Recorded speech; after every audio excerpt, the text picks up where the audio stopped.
As usual. To begin with, I'd like to give you a brief minutes before leaving the parking lot and heading south on Georgia 15, Highway 441, US 23. This tells us that the time frame is actually narrowed a little further for this case to begin at 3:19 p.m. on Saturday, September 10th, and ending at 12:44 Sunday, September 11th, the time of the discovery. Please understand that this case is very complex in nature and has a lot of questions and unknowns that aren't found in a typical death investigation. It is going to take significantly more time than the 19 days that have passed since the discovery to solve this crime. We also want you to know that we are working diligently to solve this case. We are trying to obtain as much information as possible so that we can put together facts and evidence to support a motive and also to identify a person or persons of interest. At this time, I'd like to call up lead investigator George Kaysen to assist with answering the questions that you may have. First of all, I want to thank everyone for being here. Being a part of this, hopefully we'll be able to answer some questions and give y'all some insight of where we're at and kind of what we're dealing with. First off, I want to start off by saying we have received a lot of questions that y'all have sent in. Some of these questions, the information that is pertaining to those questions is very sensitive information. We will try to answer them to the best that we can, but there will be information that we need to retain just for the simple fact of it being very sensitive, and we don't want our potential persons of interest to be able to get a hold of this information. Just that way it does not jeopardize the furthering of our investigation.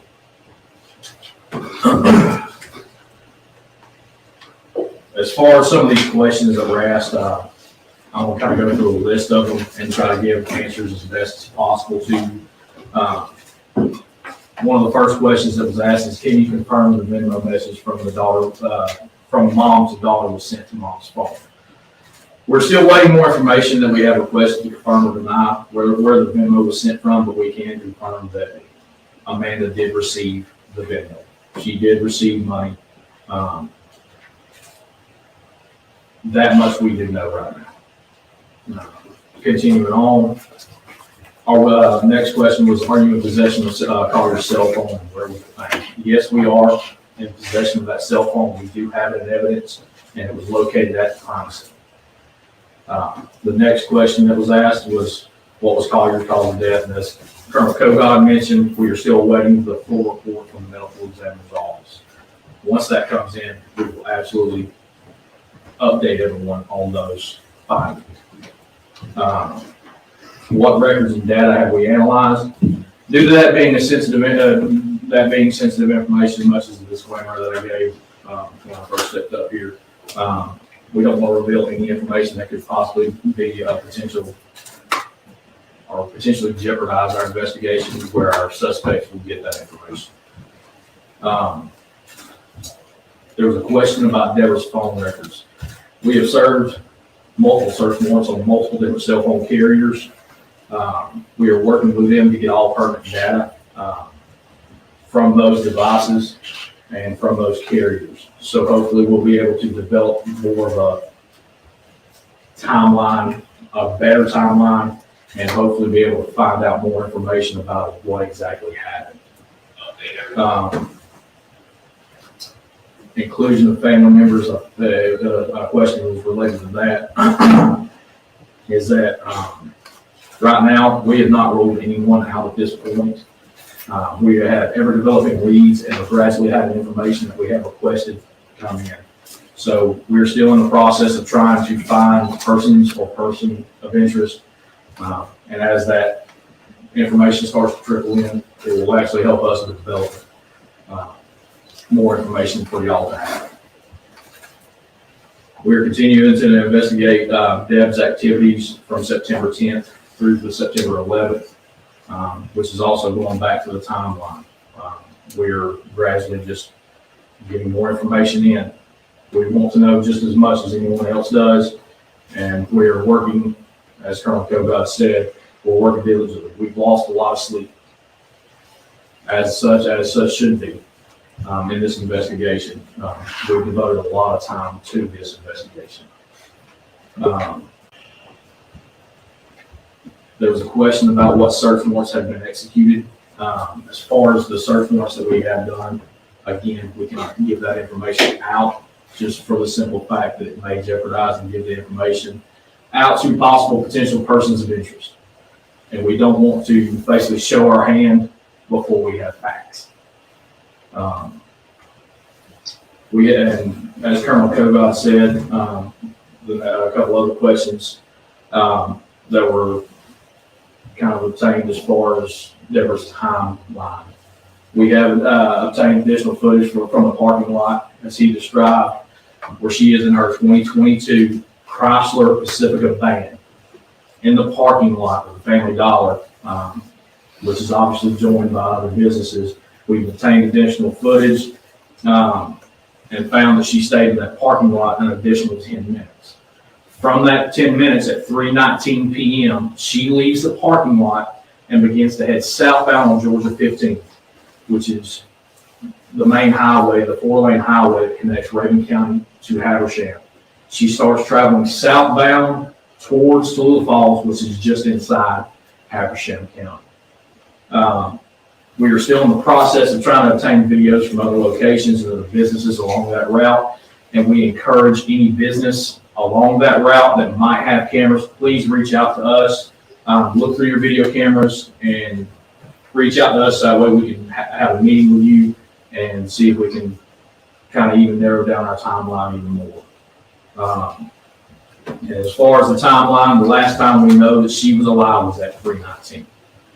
Because we see her in that vehicle leaving the parking lot, heading southbound on Georgia 15.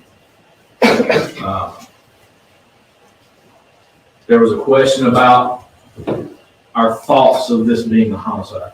We have not changed our thoughts about this being a homicide. We're still treating this as a murder investigation, and we will not change that. We will diligently and continuously work day and night trying to solve this case and try to bring justice to Ms. Collier and her family. A lot of the questions we got are kind of repeat, so if I do repeat some of these answers, I do apologize, but I'm trying to go through and trying to hit every question that was given to us.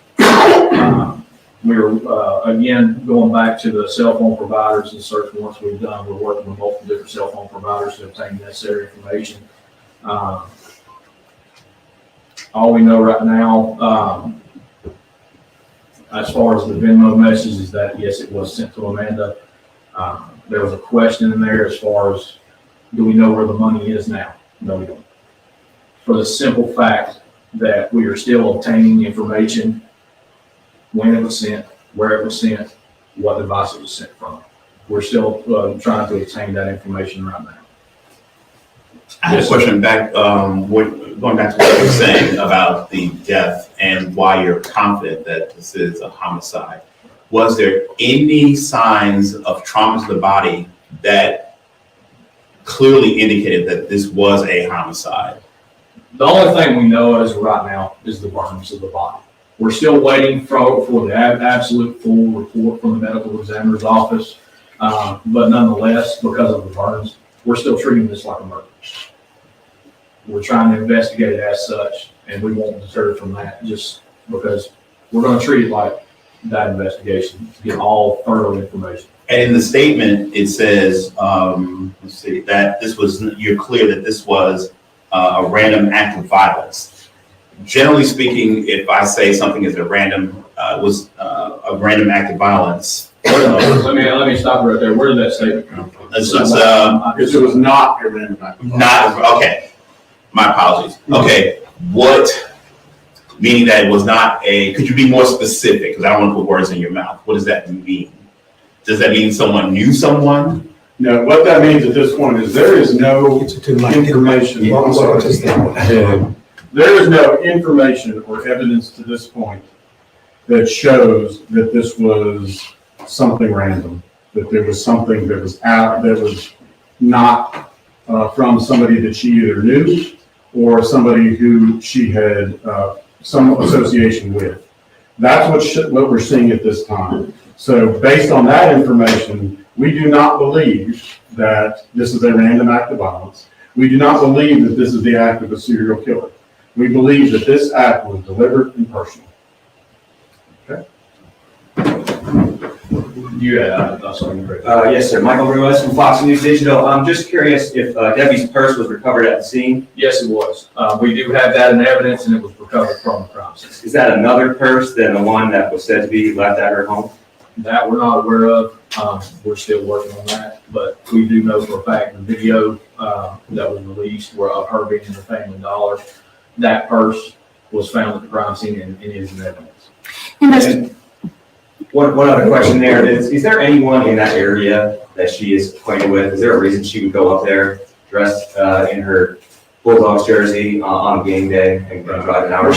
We're still trying to work with that. Again, like I said, as far as some of the search warrants and some of the follow-ups that we're doing, we're trying to obtain that information to see if she has any connections. If anyone, and Wes, one thing too, I'm glad you asked that. If anyone does have any kind of contact, we encourage the public as well. If anyone had contact with Deborah Collier during that time frame, as far as from September 9th all the way through September 11th, specifically around the time frame of 3/19 to Sunday when the body was found, if anyone had any contact or might have seen or talked to her, please, we encourage you to come forward and speak. Investigator Case and Joy Priscilla Habersham. You mentioned that she headed south on Highway 115 after leaving the Family Dollar store. Did the school zone cameras in Tallulah Falls School pick up her departure? Absolutely. And actually, I'm glad you asked that. I do have something that we're going to make readily available for y'all when we're done with this press conference. We do have in our possession, this is an actual photograph from the Tallulah Falls school cameras. She was seen traveling northbound on Georgia 15, just north of our crime scene, which is just south of Victory Home Lane. This is a picture of her traveling northbound Georgia 15, traveling through these cameras at 2:17 p.m. on Saturday. Once we're done with this, I will actually tape it up here on the wall so that way anyone and everyone can come up here and get a better picture of it, because I understand it's hard to see from here. So once we're done, you can come up and get a better picture. Did you see her coming back southbound? We have not. We have been in coordination with Chief Elrod from the Tallulah Falls Police Department. She has spent countless sleepless nights looking through cameras. And that being one of the most heavily trafficked roads in Northeast Georgia, especially for travel towards the North Carolina mountains, there's probably in the upwards of 150 to 160,000 cars that come through there. So they are still looking through to see if we can find her coming back south. I got a question about the van while we're on the topic. So according to the original report was sent out, the van was seen by Tallulah Falls officers sitting there on the side of the road around 5 o'clock Saturday.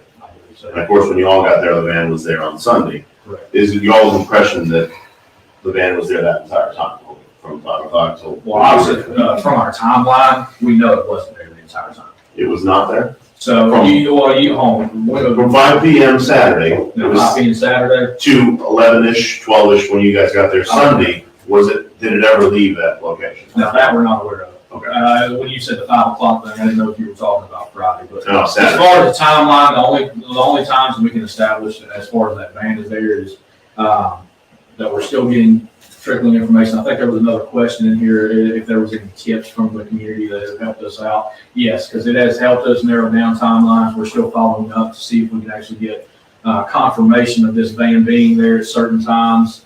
But as of right now, from what we know, that van was there at the crime scene on Sunday is what we can confirm. Now, as far as her time getting back to the crime scene, we cannot confirm that. We're still working on leads and trying to confirm that information. During the time that you say she was sitting in the parking lot outside Family Dollar, she left at 3:19. At 3:17 is when this Venmo message was sent.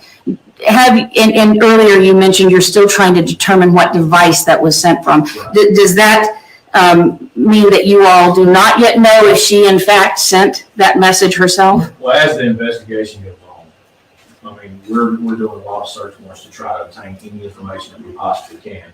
And as we know, as far as with the digital information and all the digital electronic devices we have these days, you can access accounts from many different devices, which is why we're going through the extent of being able to determine what device that Venmo was sent. And her daughter received that payment at 3:17. She said in the Athens Clark County Police Department report, when she reported her mother missing, that it worried her. She tried to call her mom on her cell phone. But two things. One, she had said that her mother only took her debit card and car keys. She didn't mention a purse. She didn't mention a cell phone. Also,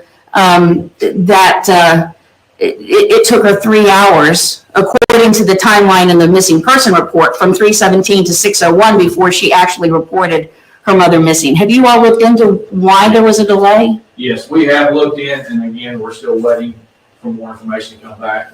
Again, with the search warrants that we've done, we're trying to develop those timelines, get confirmations of where these people were at, or anyone that was close to Deborah at the time. We're just trying to develop and get that information and get factual information, so that way we can actually start putting a basis to this. Investigator, on the original incident report, there's a check mark about drug use.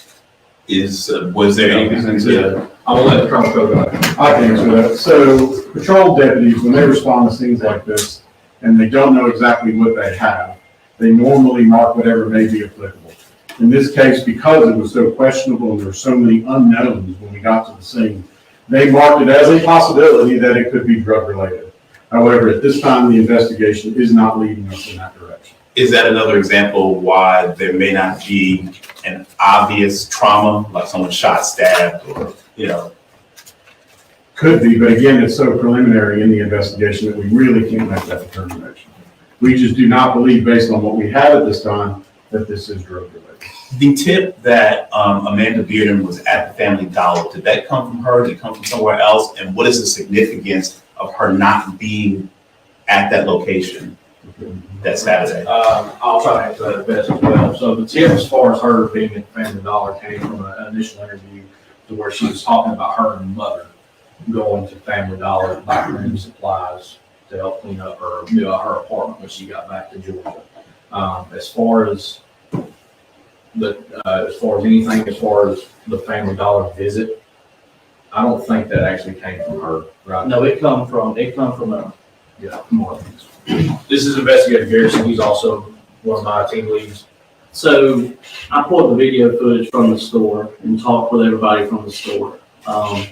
Based off of that, with Ms. Collier, she was there for that time period.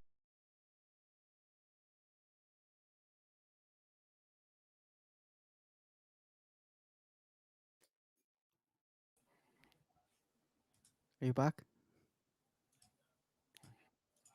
Time. There was some confusion there, and the associate that worked there actually saw the mother and not the daughter.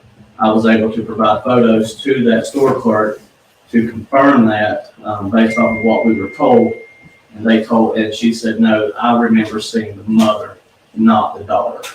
Can you speak to whether Amanda Bearden has any acquaintances or friends, family in the area? Like Investigator Casey said, we can't confirm that right now. I'm sure once we start getting some of these subpoenas and search warrants back in these phone records, we'll be able to give an answer on that at that time. When was the last time Amanda told you all she saw her mom? And can you confirm a report that Debbie's husband, Steve, was working during the time of Debbie's disappearance? All right, so what we can confirm as far as that question right there is that we know that Amanda talked on the phone with her mother on Saturday afternoon. I'll have to look back at my notes from the actual report itself, be able to give you some kind of actual time for it. But the last time she spoke to her mom was on the phone. As far as Steve working, we have pulled video from Snow's Bank where he stated that he was working that day because of being a UGA game. He works for a private company called the Optimus Club, that private contracts, so that was Bank's parking lot to park vehicles for game day. They use that parking lot to provide parking for people coming to the game. We have confirmed that he was there from, I'm making sure I get the times right, 9 to 4:06. from 9 to 4:06, 9 a.m. to 4:06 p.m. on Saturday. I'm Nora Alves, I'm with WCHM. Do you have any reason to believe that she could have met someone there where her van was parked? I'm gonna go back to the answer as far as we're not ruling anything out. We're still trying to develop leads. We're still following up on tips and information. We're still awaiting information back from search warrants and subpoenas that we have sent off. Once that, and for phone records as well, once that information comes back and we have time to actually analyze and go through the details, then we'll have a better answer for that. Investigator Cates, and I know you said that the state medical examiner's autopsy report has not yet been completed, but in the report that you all released last week, you stated that Ms. Collier's body was found down a ravine and she was grasping a small tree in her hand. What does that indicate? I mean, that's a lot of different indications. I mean, I'll talk about that. At this point, we're not sure what it indicates. Could she have been alive? It's possible that she could have been alive at the time she went down the ravine. But again, the autopsy will help us to narrow down time of death, help us to narrow down toxicology reports, help us to narrow down other things related to the body itself that we don't know at this time. So would that indicate, if she were alive, that she survived being burned? Very possible. Again, very preliminary in nature. Earl, Yes. as far as the crime scene itself, is that private property? Is it public right of way? Is it U.S. Forest Service, National Forest land, or? I believe it's U.S. National Forest land. Yes. Really quickly, Karen Spelger, 11 Alive. In reference to the crime scene, it was mentioned that the purse that she had at the store was found there. Were any other items recovered, including the poncho she bought? So all the items that were purchased as far as from the Family Dollar that we can tell right now, again, we're still going through the investigation, but we can confirm that the majority of those items were found on the crime scene.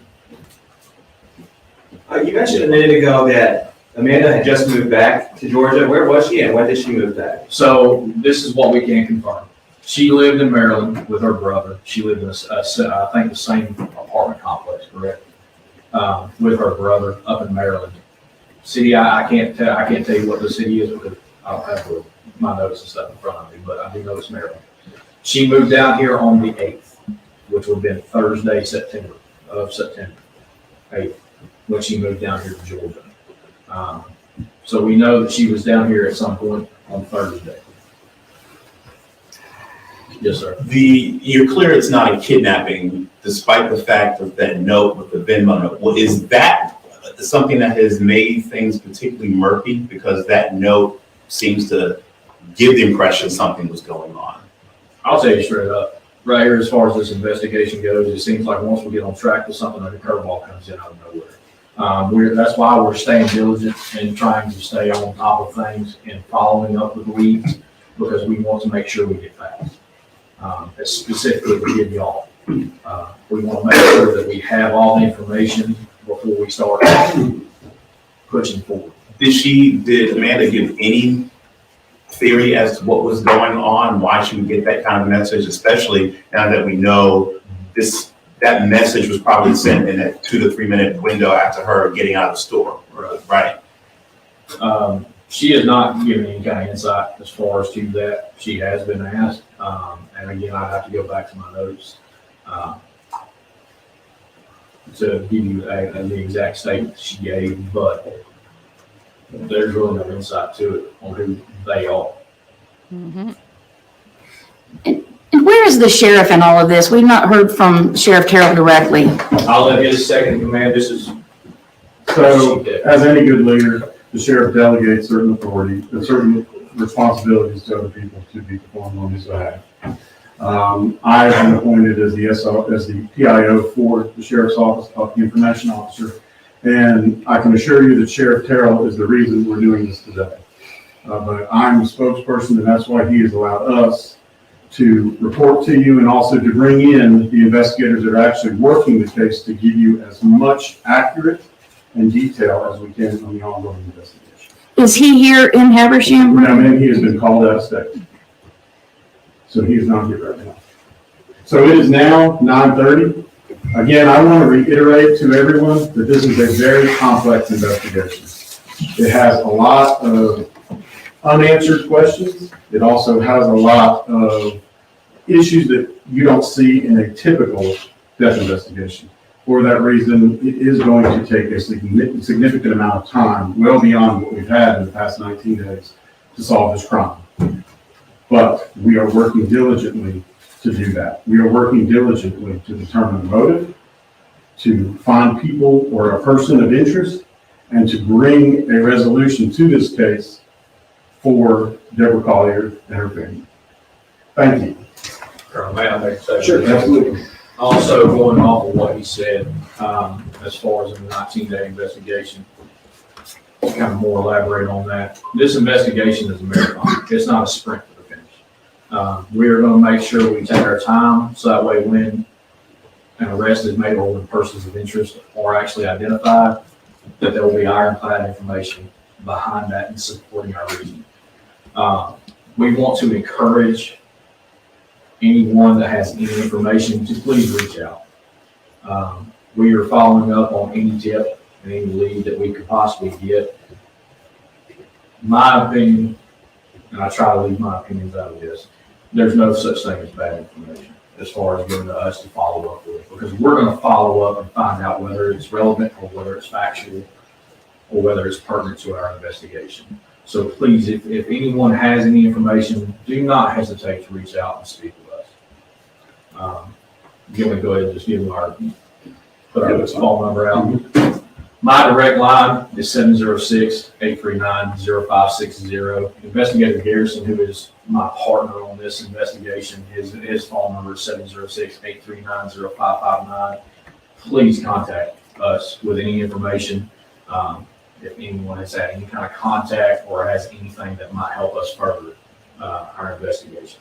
And that autopsy, when did you guys expect it to come in? We're still waiting. We did have a meeting with them. They have prioritized things. So they initially gave us a 6-week time frame, but depending on how long it takes, once we get it back, we will have another update. I promise you that. One last question, Chief Deputy Kogod, I had asked you this previously, but why was the GBI not requested to lead this investigation? Because the Habersham County Sheriff's Office is a full-service sheriff's office. We're a full-service law enforcement agency. We have a complete division that is dedicated to investigating crimes that occur here in Habersham County. It is made up of professional men and women, law enforcement officers who have received special training in death investigations and crime scenes.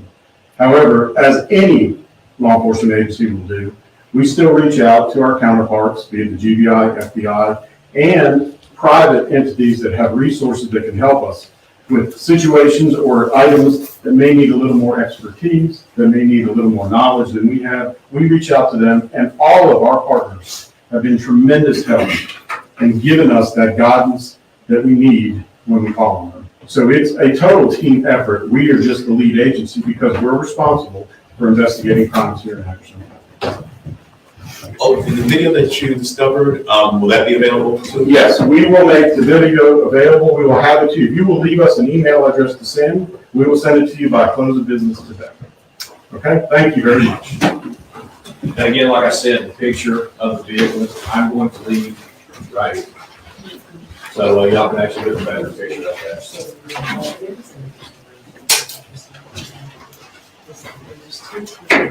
Okay, so if you just leave that picture up there, I'll make sure they get it.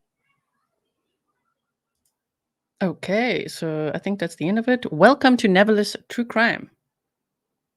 You are muted, Navillus. I just want to make sure I like this. Can you hear me okay? Yeah, can everyone else hear Navillus? I boosted that Hi, press guys. conference so much that in comparison, we're probably soft now. But guys, just adjust your volume. Welcome to Grizzly True Crime. It's so great to have you here. Thanks so much for having me. It's an honor to be Yeah. here with the Grizzlies. Yeah, you've been doing some great coverage of this case as well. And there's many cases that we've covered, similarly. So it's really nice to have you here. Grizzlies, I'm sure you know Navillus True Crime. If you don't, please go check out his channel. You're gonna love it. You're Irish, right? So that's the accent. I'm South African, you guys. Navillus is Irish, right? Yeah, yeah.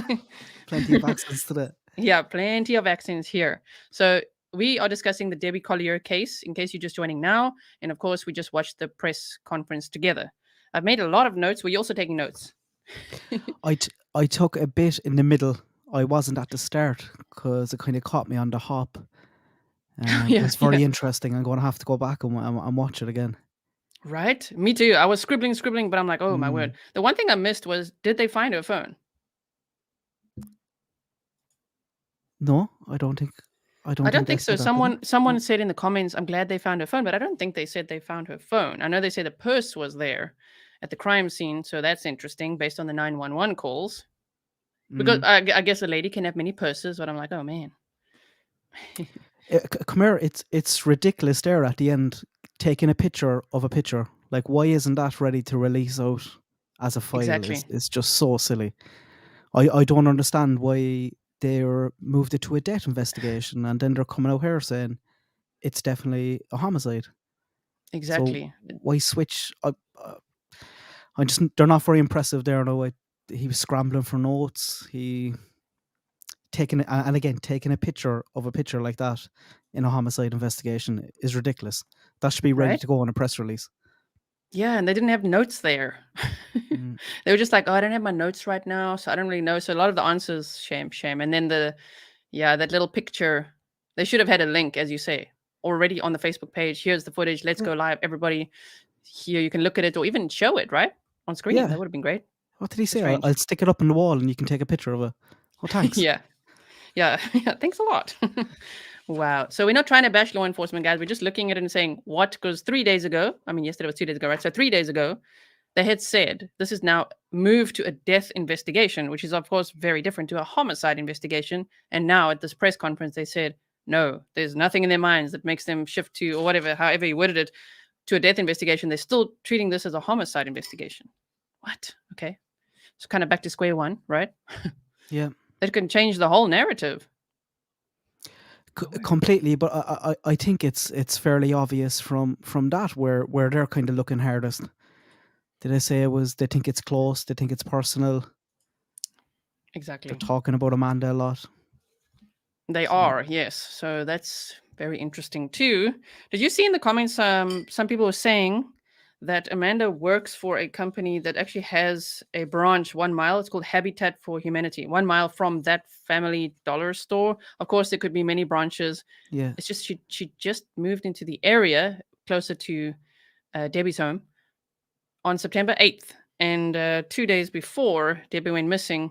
And it would be interesting if she had transferred there to maybe work at that Habitat for Humanity. That's pure speculation. I just saw it in the comments.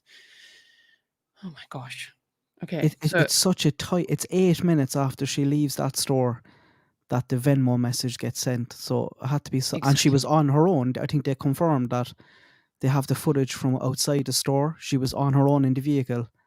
Yes. So by the time she gets out to her car, another minute, something had to happen very quick and fast.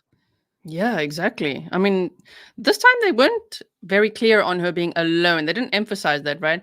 But they did say, I've made a tiny little presentation here. I hope you guys can see it. Just saying that I was speculating she could have left home around 1:30 if she got to the store at around 2:55. So, and then Steve said there's video. So for anyone who speculated about the husband's, there's video footage of him between 9 a.m. and 4 p.m. parking cars for just tailgating, right? For the game, I assume. Yeah. Did you see that news? Yeah. So he's pretty much cleared, right? Because he's on video the whole day. Yep.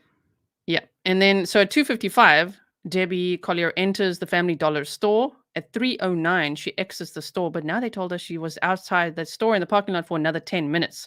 So at 3:17 p.m., the Venmo is sent to Amanda. They can't confirm yet exactly from which device. And then at 3:19, she leaves.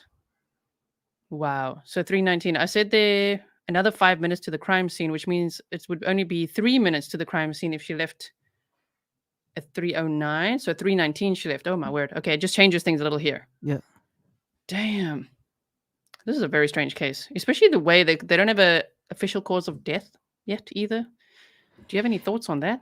It seems very long, doesn't it? 6 weeks. Oh yeah. And especially in something that has kind of gripped the community like that, you think they could get a push on it. I think they said there's no visible gunshot wounds. They report on that in Fox, Oh, and just like no reports at all, just pure speculation for me. I was just wondering, was it some type of overdose or something? yeah, that's what I was thinking. It sounds almost like an overdose, and then there's some charring to make it look like something else, which makes no sense. It's probably going to Mm. turn out to be, again, one of those world's dumbest criminals. Like, honestly, what are you doing? Yeah, You know, I terrible. think I touched on it in a video a few days ago, but like hypothetically or pure speculation, if this is Amanda, I do not think she's clever enough to get away with it. I don't think Exactly. she's like, after that Venmo was sent, she started calling her, so obviously they'll have the pings on that, unless someone else would have her phone. Just the way the crime scene is, like, I don't think she's clever enough to get away with it, and the fact that it's gone nearly 3 weeks makes me think that maybe they don't have much. So I'm just not Right. sure. It's crazy. It sounds almost like the Delphi case, doesn't it? You know, when Yeah. it's like, here we have this picture for you, take a picture if you like. And then it's also like very complex. Many, Yeah. many weeks. I'm like, oh no, please let this not be 5 years or more. It's still ongoing. I've got Delphi vibes from it, you know, because it's like, could it be staged? Is this someone close to them? Is this I'm like, oh no, it's like Delphi all over again. Really hope not. But maybe they're just looking into all those cell phone records, devices, you know, all the stuff, as I said, search warrants from all the multiple carriers and devices to see exactly what the timeline is. And I think they did confirm that they didn't get the. I could have picking her up wrong if anyone does know, but Amanda didn't go to the store or didn't call them over the weekend and say that I was at the store. That they got a tip for Amanda to be at the store, but then when they looked at the footage, they seen it was Debbie there. Yes, that also caused a lot of confusion. You know, that's also being reported that, wait a minute, she was at the store, but apparently, yes, initially people thought it was Amanda at the store, but it was actually Debbie herself at the store. Yes. Yeah, That's what so I've seen. Yeah. Amanda didn't call them and say I was at the store. I don't think so. Right? She didn't. I don't think so. But you don't know. Yeah, I was just thinking, was she, hypothetically, if she was trying to put herself at that store, would it be because one of the items that Debbie has at that store came back home? Because there's no time for Debbie to go back home and get back up to the crime scene, whereas there would with someone else. Exactly. It would be very interesting. I mean, if she did say, yeah, I was at that store, because she said on the day before they were running errands together. So that's also interesting. They could have been up there. You know, maybe she's also like, oh, okay, maybe that was also intentional. Like, oh no, we were there, but the day before, you just don't know. I hope more information will come out soon though, and it doesn't take forever. Sure. It's what do you think the motive would be in a case like this? They think it's personal. Like when I was going down, like when I was thinking about, did Deborah do something to herself? I was looking at the motive. Was it like I was looking up the reason? Like, if you tried to do something to yourself, would you try to cover her up as offing yourself? And the motives that I was looking at there was, if you have an insurance policy within the last 2 years, it doesn't cover it. So could there be something like that going on? Could it be that she didn't want the family to blame themselves because of all the arguments that was going on to try and stage it? But what they're telling us now is, no, that's not the case. They believe it's a murder from one or more people. Yes. So it has to be money. I'd love to know what that argument was about the night before. I assume it probably was money. And did you also hear, I'm just also verifying that the argument was between two females. That's what I was initially hearing was reported. Is that correct? Yes, but I think that line about the two females came from someone saying that there used to be regular arguments between Debbie and a younger female, but she just moved down on the Thursday, so I'm not too sure about that either. Yeah, that's also interesting. I wonder what that fight was about and how, at what time the fights were, because Steve, the husband, also went to bed around 9 p.m. So what would he go to? He could have gone to bed and put his AirPods in and not heard the fight. We don't know. Maybe he's watching YouTube or something. But the timing of him going to bed, right? And then the fights happening that the neighbors report. Oh man, I wonder if it was Amanda and what time she would have left or who it was. Very interesting. But Thank you all. the fact that she's alive at that time at the dollar store and seems calm and cool, if that Yeah. wasn't there, you'd definitely be kind of going back kind of before that, wondering what happened. But it's such a huge piece in the timeline, isn't it? Yeah, and the motive, I mean, it will be so tragic if it's as simple as money, right? But it feels like money as well as almost like revenge because of how they left her in a humiliated state, naked and charred and items spread around like that. It feels like if money is the motive, there would also be a lot of rage towards her, right? Yeah, very personal. Yeah. What a strange place to also pull over, and I wonder if the person or persons of interest obviously were in their own vehicle. And if anyone saw that, because the car was spotted at 5 p.m. on the Saturday there already. So I wonder if at any point cameras would pick up another vehicle. Maybe it's another rental. That would make it even more confusing, right? Yeah. Oh, man. There's definitely, and I think they're kind of looking for it there, but you'd have to hope they're going to get some serious tips in. Yes. Any dash cams or anything like that. They're like, it's too far away from the home to be a coincidence if someone is hanging around up there. Exactly. Now, it's your favorite Fox News. Jesse said, did I hear right that the husband has a solid alibi, that they have him at work all day? So here is the latest from today. Slain Georgia woman's husband on video working during suspected time of death, source says. So that's where I got that from. Till 4:06, I think he left work. Yeah, and then he called at 6:01 p.m., right? Yep. He called 911. Oh, man. He was in work from 9 a.m. to 4:06. Yes, till 4:06. I just want to write it down in case I've got all these little notes everywhere. 4:06 left work. Okay, and also with the items that Debbie bought, people are saying it's obviously very common items to buy if one was to tailgate or for the game, and she was dressed like she was going to the game, but she wouldn't have made it on time from that location. So I wonder what that was all about. Yeah, I seen that, but it's too far away from the stadium to be able to get there for then. Exactly. Which is so strange. I suppose that's question one, that she drove all the way up there, which I saw law enforcement said they're still trying to find out also why. If she had any connections there or why she's driving 70 miles to get to a family dollar store. There are other family dollar stores much closer to home. So that's strange. The timing as well, 3:19 p.m. She would have never made the game. No. And like how could someone...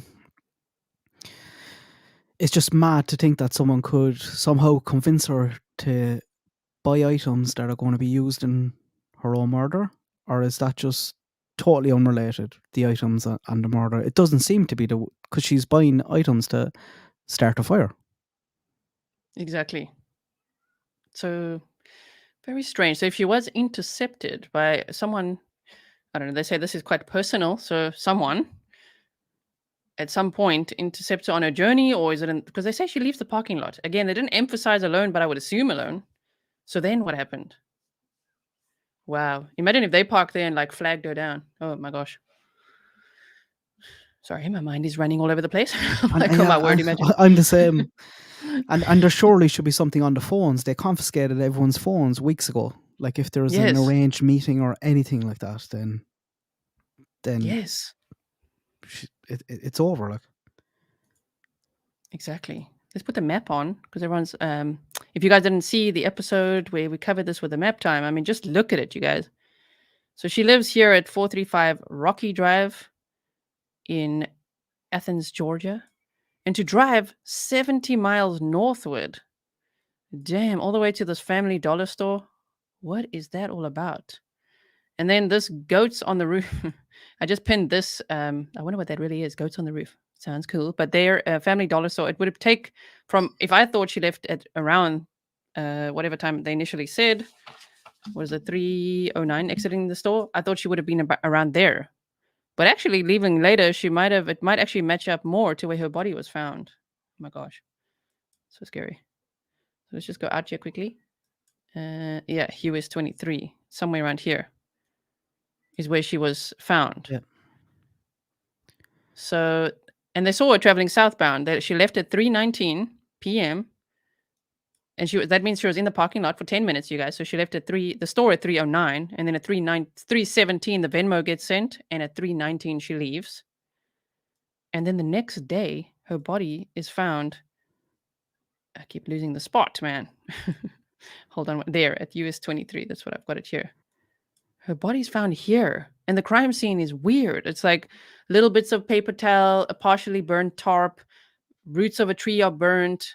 And what do you think about all those blue gloves? I mean, I think it's law enforcement's, but what do you think about that? That's quite sloppy, right? It is, and that's another thing on kind of the law enforcement in this case. That was the first one, really. How they left the crime scene was just unprofessional for themselves and a bit disrespectful to Debbie as well, I think. Yes, and I mean, there's still little pieces of her jersey there, and the little buckle from the bag, supposedly from the bag, and a tag. I mean, and then there's some gloves in the tree as well. Like, damn. But there was a police officer also seen her car parked there where it was found at 5 p.m. But he didn't know at the time that she was missing till the next day. So we know at the latest she was there at 5 p.m. Yes, exactly. So somewhere between 3:19 p.m. and 5 p.m. she would have ended up here. And he saw the car. They obviously maybe, just seeing the car parked there. We don't know if he said, he didn't say if the lights were on or not, but somewhere between 3:19 p.m. and 5 p.m. something happened along this route to Deborah Collier. And it's a mystery at this point. Yes, tea cakes, we agree with you. Disrespectful and sloppy how they left the crime scene. Oh, wow. Has video shown her driving after she left the store? We just know it was her vehicle.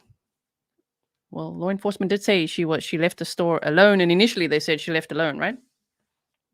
Yeah, that's what I picked up anyway from it the first time. Yeah. Yes. Wow. So shall we go over the 911 calls now, or would you still like to? I would love to show your 911 calls because, damn, you enhanced the audio so nicely. We can hear it loud and clear. Because especially Steve Collier's call was so soft. I'm like, what? Yeah, and I knew people were going to have that trouble last night, so I just spent a few minutes just fixing the audio on it. Yeah. So here, you guys, Navillus True Crime. If you haven't yet subscribed, I'm sure the mods are also sharing this. Thank you, you guys. I'm going to put it in the chat. Go and subscribe to Navillus True Crime. There we go. And he has enhanced the audio of all the 911 calls in this case. Have you heard the calls? Put a 1 in the chat if you have, and put a 2 in the chat if you have not heard the 911 calls yet. They add even more mystery to this case, honestly. Meaning, especially all the things Amanda initially said. I'm like, damn. So, wait, where shall we start? It was this one. Stephen Collier. Shall we play that one first? Let's do this. Candy number 1. Yes. And Navillus, just tell me if you want me to pause at any point. Just say, okay, stop, and then we can comment if you want to say anything about it. I'm good to listen to it through, unless the Grizzlies prefer that. Oh yeah. We'll listen to it, and then I'm just saying if there's anything that you think, oh, whoa, I want to stop that and say something, just let me know. Normally, because if I could see you, then if you put your hand up, then I know. But right now, if you just say, or send me a private message, just pause, and then I'll pause it. Yeah. Okay, guys, listen. So this is the call, and thank you for doing this. This is amazing. You've put it together here, Stephen Collier, 911 call. The audio is super boosted, which is really great. Now we can hear everything, you guys. So have a listen to this. I'll put the closed captions on. Sometimes it doesn't pick up the words quite correctly, especially with our accents, right? Damn, have you seen our CC? Wow. But hopefully this will pick it up. So this is the husband's call that he made at 6:01 p.m. Okay, so here we go. Came home, my wife wasn't home, her driver's license still in there, the rental car's gone, and her daughter's here, and we were kind of worried about what's happening and where she's at. I was wondering if you could send somebody over here. Okay. Do you have any medical issue, let's say like Alzheimer's or something like that? No, she's 59 years old. No, she has no medical issues like that. And according to her daughter, who went up and her purse is still here with her driver's license. The only thing is the phone is gone, and she sent her daughter a text about 2 hours ago saying they won't let me go. Whatever that means, we don't know. And I've been gone all day parking cars for the football game and that's where we at. What's your address, sir? 435 Rocky Drive, Athens, Georgia. You said 435 Rocky Drive? Yes, it's right next to Sandy Creek Park.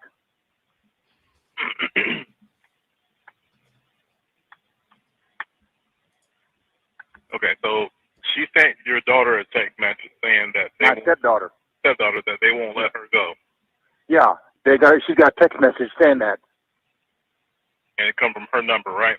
What's your name, sir? Steve Collier. Spell your last name for me. Collier.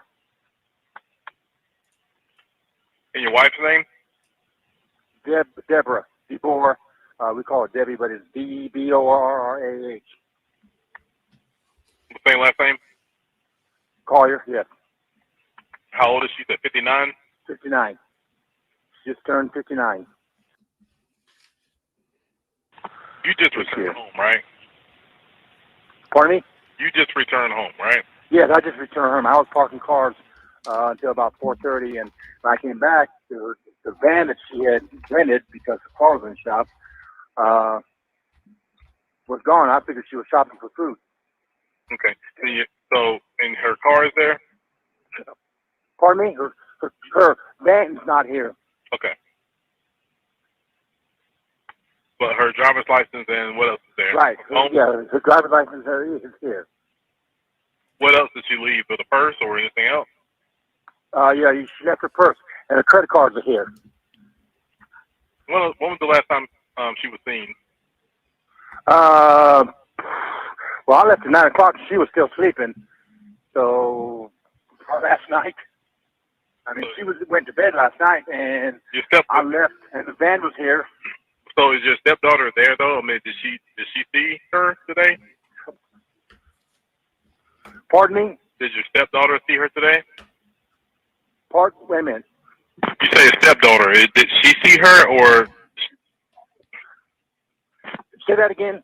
I'm trying to control a dog. Okay, your stepdaughter. Did she see her? No, recently? no, nobody has seen her. I was probably the last person to see her last night. What time? You said 9 o'clock last night? Yeah, about 9 o'clock we went to bed. You left this morning, right? Yes, at about 9. I'm sorry. So did you see her this morning or last night? No, I saw her last night at about 9 when she went to bed. And when I left, the van was here. And she was. You don't know if she was still there or not. You didn't see her this morning. Right, except the van was still here. So I'm assuming she was sleeping. What time was the message sent to your stepdaughter? What time? About 2 hours ago? About 2 hours ago? Yes. And it specifically said they won't let me go. Pardon? Yeah, that's what the message said. And that's all it said, right? That's all it said. And she was last seen driving, or she was driving her. What kind of car is that? It's I don't know, because her car's in the shop, so the rental place on The van that she was driving, is that what she be in, or you don't know? no, I don't know. It's Enterprise. She went a call from Enterprise. It's a Pacifica or something. That's the car you saw this morning, though, right? Yeah, the black van. Yeah. It's a black Pacifica, Yes, I'm pretty sure it's Pacifica. and that's a rental car. Yes, from Enterprise. All right, I'm sorry. What's her birthday? Deborah, Debbie, or her given name is Deborah. No, her birthday. Deborah. Her birthday? And she white, female, black, female? Pardon me? She white or black? White. How tall is she? About 5'5". How much she weigh? About 150. 145, somewhere around there. What color hair? Blondish. Would she be going to somebody's house or?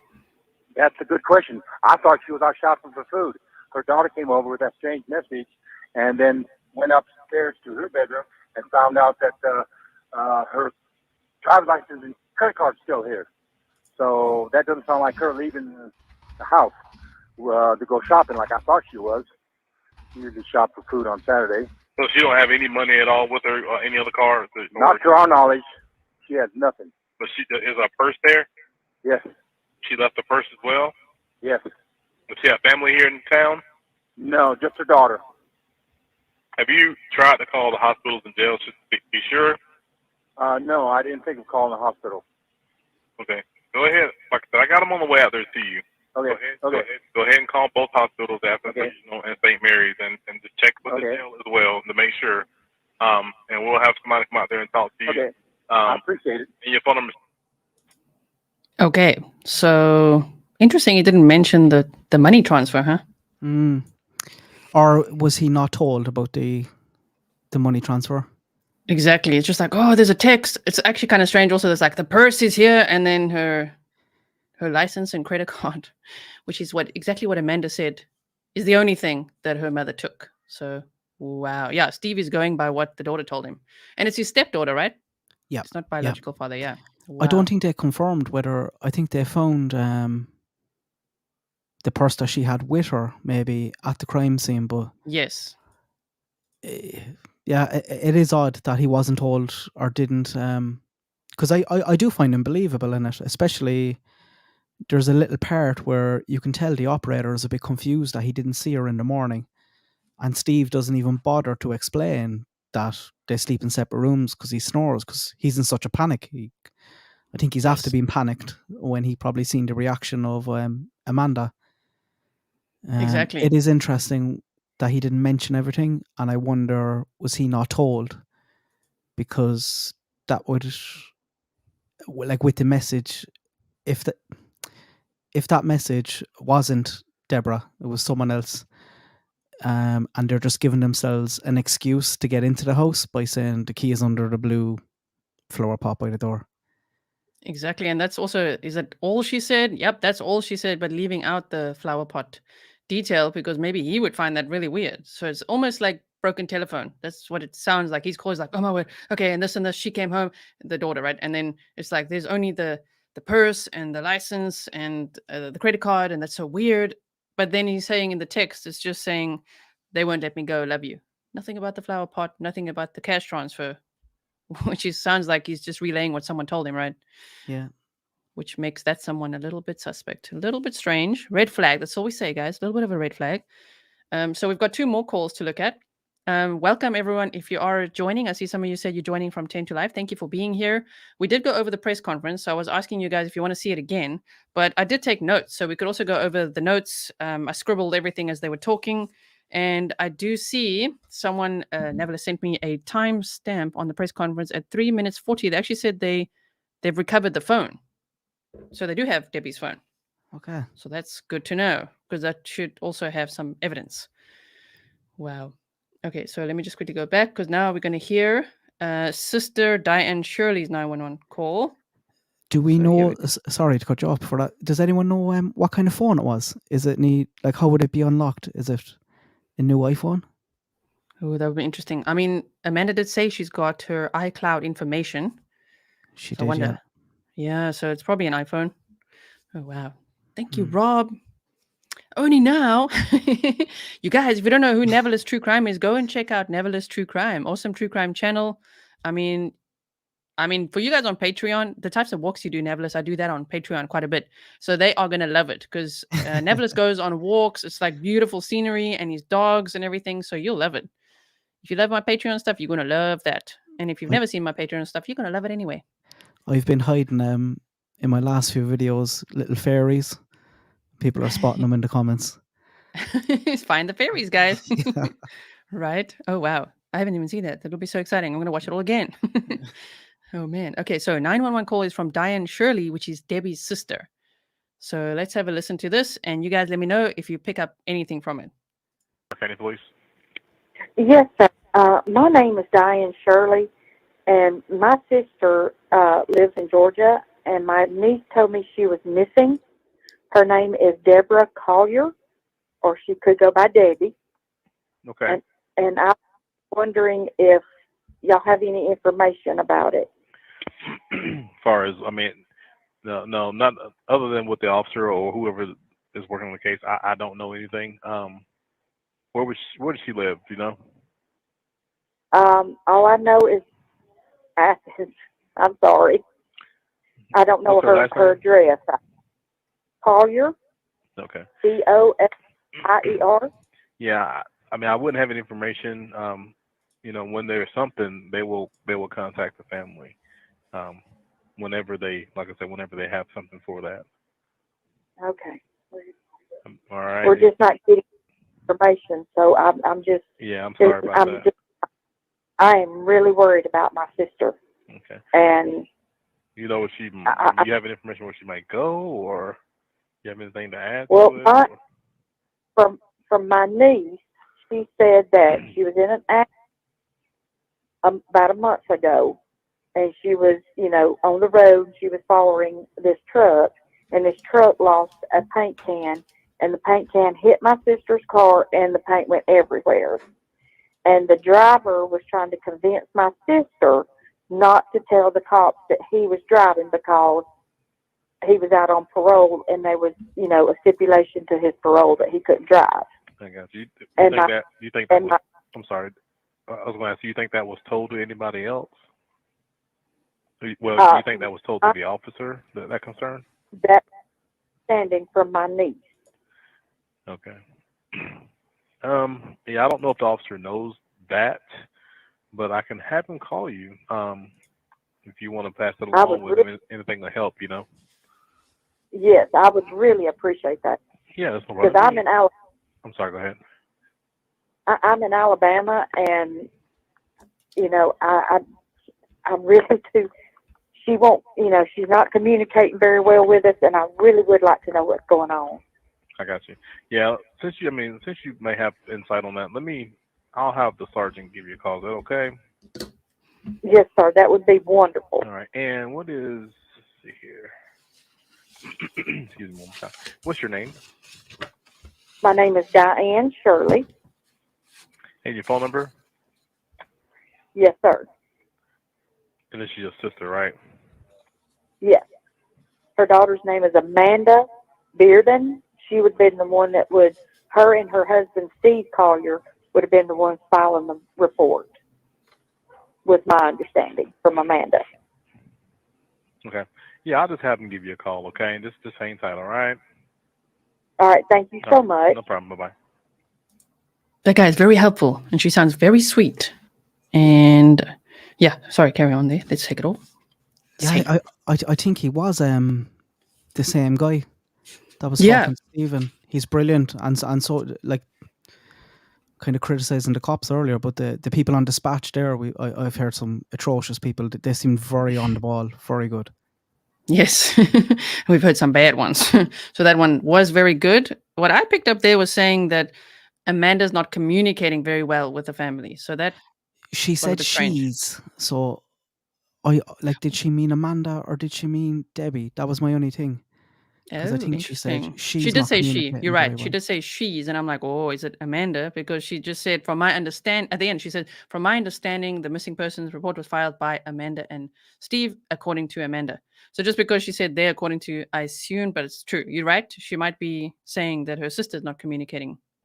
That's a good point as well, though, because she's kind of if she was talking about Amanda, she's kind of reaffirming it with that sentence. Yeah, the fact that she's caveating it with according to Amanda. Exactly. Yeah. So that's what made me think she meant Amanda, but you never know. We've got to leave some possibility for it not being, but it sounded like it, like not communicating very well with the family. With Debbie's own sister would be not great. Right? And she's very worried, bless her. You can hear that in her voice. She knows something's up. She knows. Yeah, she definitely knows. You guys, thank you for being here. We will go over the notes from the press conference. Someone was just asking in the chat, I'm going to play this one now, which is Amanda Bearden's one. What did Debbie buy at the store? She bought a reusable tote bag, a red reusable tote bag, 2 roll pack of paper towels, a tarp, a rain poncho, and a reusable lighter, which sounds like items for a tailgate or something like that. I would assume. I just don't know why she would have driven 70 miles to buy that. That's what's a bit strange. And she was in a rental car, a 2022 Chrysler Pacifica, because her car was in the repair shop. And I'm assuming, is this right, Navillus, that it's because of this truck driver a month before was about a month before, right? That Yeah. this can of paint hit Debbie's car. Paint was everywhere. He asked her not to call it in, so a lot of people are also looking at that. She obviously called it in because the car's in the repair shop, I would assume. So I don't know if that truck driver would know who she is or be angry or I don't know what. That's also interesting. But yes, there was that story as well that we just heard. Okay. They're not cleaning supplies either, only the paper towels. Yeah, exactly. And all of those items were found at the scene, from what we hear. So let's play this. This is now Amanda Bearden's 911 calls, which is Debbie's daughter. There's 2 calls in here, so let's hear it.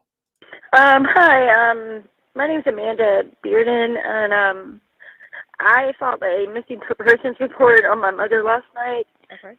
Or yesterday, excuse me, and I was just wondering if maybe I could speak with the detective that's been assigned to her case. Do you have any further information? I sure do. I mean, do you want the case number? I mean, Give me the case number so I can look it up that way. bear with me just a second. I'm sorry. Okay, that's fine.